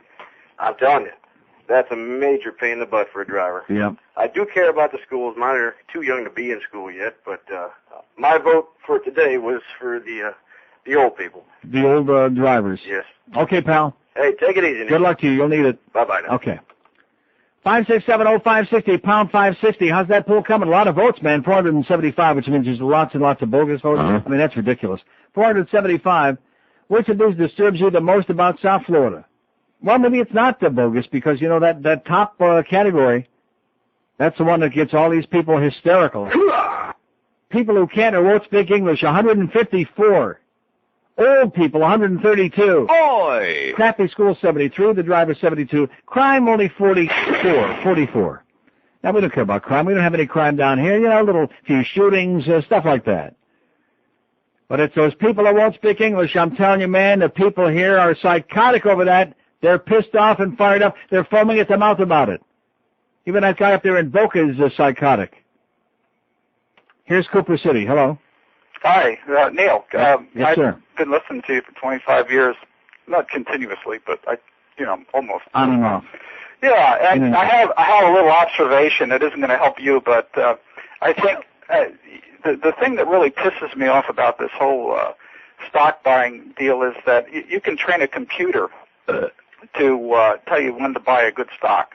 I mean, this doesn't take a stockbroker with any brains. This is really a simple deal. What people need is not somebody to tell them what stocks to buy, it's somebody to tell them what was that? Wait a minute. The comment that you made is ridiculous. You can't train a computer to tell you when to buy a stock. You can. Yeah, you can. No, you can't. You can train a computer to tell you which stocks to buy, and you can pretty well narrow it down as to when to buy them. But that isn't what people need. That's absolutely incorrect. What people need is somebody to tell them. There's absolutely no way that anybody could have envisioned when Cisco got to $40 or $45 that it was going to go to $18 or $19. Computer person, nobody could have known that. Nobody. No, I'm not saying that. I'm saying. Then what are you talking about? There's a proper time to buy stocks, and there's a proper group of stocks to buy, depending on what your objectives are. And you can train a computer to bring those stocks up to filter out. I want to tell you something, okay? Because I've been watching this for the past year very closely, and you're wrong. These people on Ted David's channel there, on his gambling channel, one day they're on there and they're screaming, oh, it's the media stocks. Oh, my God, these are the darlings. And they're all whipped up and they're getting all recommended by Smith Barney and this one and that one. Right. 2 days later, and all of a sudden, well, advertising revenues are projected way down, and the same media stocks that all went soaring up 3, 4, 5% 2 days before, they're all taking a big dump. I'm agreeing with you. No, you're not. You're making ridiculous statements about you could train a computer to pick stocks. That's not correct. What people need isn't somebody to tell them which stocks to buy. It's what people need, sir, is to invest their money, not double talk like you're giving me. You don't have any idea what you're talking about. None. They need investments that are guaranteed and are safe and secure. Those are investments. If you want to play, if you don't have a bookie and you're bored to death, or maybe the bookie doesn't take enough action for you, here's all the action in the world. It's called the stock markets. Gambling. Pure and simple. Anybody who tells you anything else, who pretends that it's investing, is a mother-schmucking liar. I'll tell you that right now. It is gambling, pure and simple. Some people get lucky, some people get buried, whatever. It's gambling. Now, if you know that up front, if somebody sits you down and says, okay, look, you could lose your ass here. If you want safe, I can give you safe. You're not going to earn a whole lot, but at least it's guaranteed. And then you choose. As opposed to have some faker take all your life savings that you've worked for 8 million years for, and then just, I doubled you down today on chip tricks, I did this, I did that, and just go nuts, like a kid turned loose in Las Vegas at the slot machines with your money. He's got nothing to lose. It's not his money. Here's Miami. Hello. Neil. Yes, sir. Hey, how's it going? I got a little story of how screwed up the Dade County Public Schools are. My wife, she's a school teacher, right? And last week there was some little girls collecting money for a teacher that was pregnant to buy her a gift and all this. And they got caught by the principal. The principal suspended them for 5 days. For what? For collecting money, and it was not approved by the principal to collect the money. Yeah. So week before last, a little kid got suspended for 5 days for threatening a teacher. He wrote on a piece of paper that he was going to kill her unborn child. He was going to rip the baby out and kill it. And the principal's excuse on this was, well, at least he took his anger out and wrote it down, so we're only going to suspend him for 5 days. There you go. Yeah, good thinking. And this at least he gave us a little warning anyway. Yeah, and this teacher still has to teach this child in this classroom. Great. Unbelievable. Good luck to you, sir. Thank you. Okay. Bye. Hang in there. Well, only, let's see, education, crappy schools, only 76, only 15%. They don't care about that. They're more concerned about people who know spicketing lace. 5670560. We got 70,000 open lines here. 12 minutes to go. We're going to make it till 2. I sure doubt it, boy. It's been a real rocky day today, just like ice cream. Rocky road. A real rocky road without all those carbohydrates. Although that pasta sure gave me I'm like incoherent now. Too much of that pasta. See, Brad, I love that pasta with the sausage. It's very good. But enough for 4 people would be good. But enough for 6, it's a little bit too much. I had to throw half of it out and still ate way too much. And then the ants in the salad, the beast is he's still trying to make a recovery from that. We're not sure what his low point was today, coming in with his phone system the way it was, or the ants in the salad. May have been it. We'll take a poll on that tomorrow. Here's Tamarack. Hello. Hello, Neil. Yes, sir. Hey, I got some free tickets to go to the Panther game. It was the first time I ever got a chance to go to the stadium and saw the Panthers. And I got 2 free tickets. I called to get another ticket to see if my daughter wanted to come with us. And they told me they were sold out. They wouldn't sell me another ticket. Meanwhile, I went to the game, and I saw more empty seats. What game was this? This was the one they played Blue Jackets or something like that on Friday night. That game wasn't sold out. They had 12,000 people there. It was sold out? No, it was not. It wasn't even. They haven't had a sellout all year. How could the game have been sold out? They wouldn't sell me another ticket, Neil. They wouldn't sell me another ticket. So that's the end of the Panthers for me. Okay, great. Thanks for making that one up. 5670560. Probably a Blue Jacket fan. Probably Doug McClain's boyfriend, sounds like to me. This is 560 QAM. The Neil Rogers Show. Sports Radio 560 QAM. I could never get my baby boy to drink his milk. Sometimes he'd go without it for days, and I started to worry about his health. So I asked my doctor what I should do. He suggested I try Oral-Teen. It's the milk additive that'll give your little one all the vitamins a growing boy needs, and a flavor that'll make him want more. Just dab a little Oral-Teen on your breasts and watch him go. All right, Mommy's hungry little animal. Time for you to go to school. That's enough. Have a good day, honey. All right, Mom. See ya. Thanks, Oral-Teen. 153 at 560 WQAM. I forgot Saturday's that big game, the Leafs and the Panthers. That's the one I am going to with my Maple Leaf jacket. Probably could use a little enthusiasm for that game. A little bit of build-up for those Panthers Saturday. Let's just play on deep into the Phoenix bench. J.J. Daniels, one and two by Tucker. On the board to Tucker.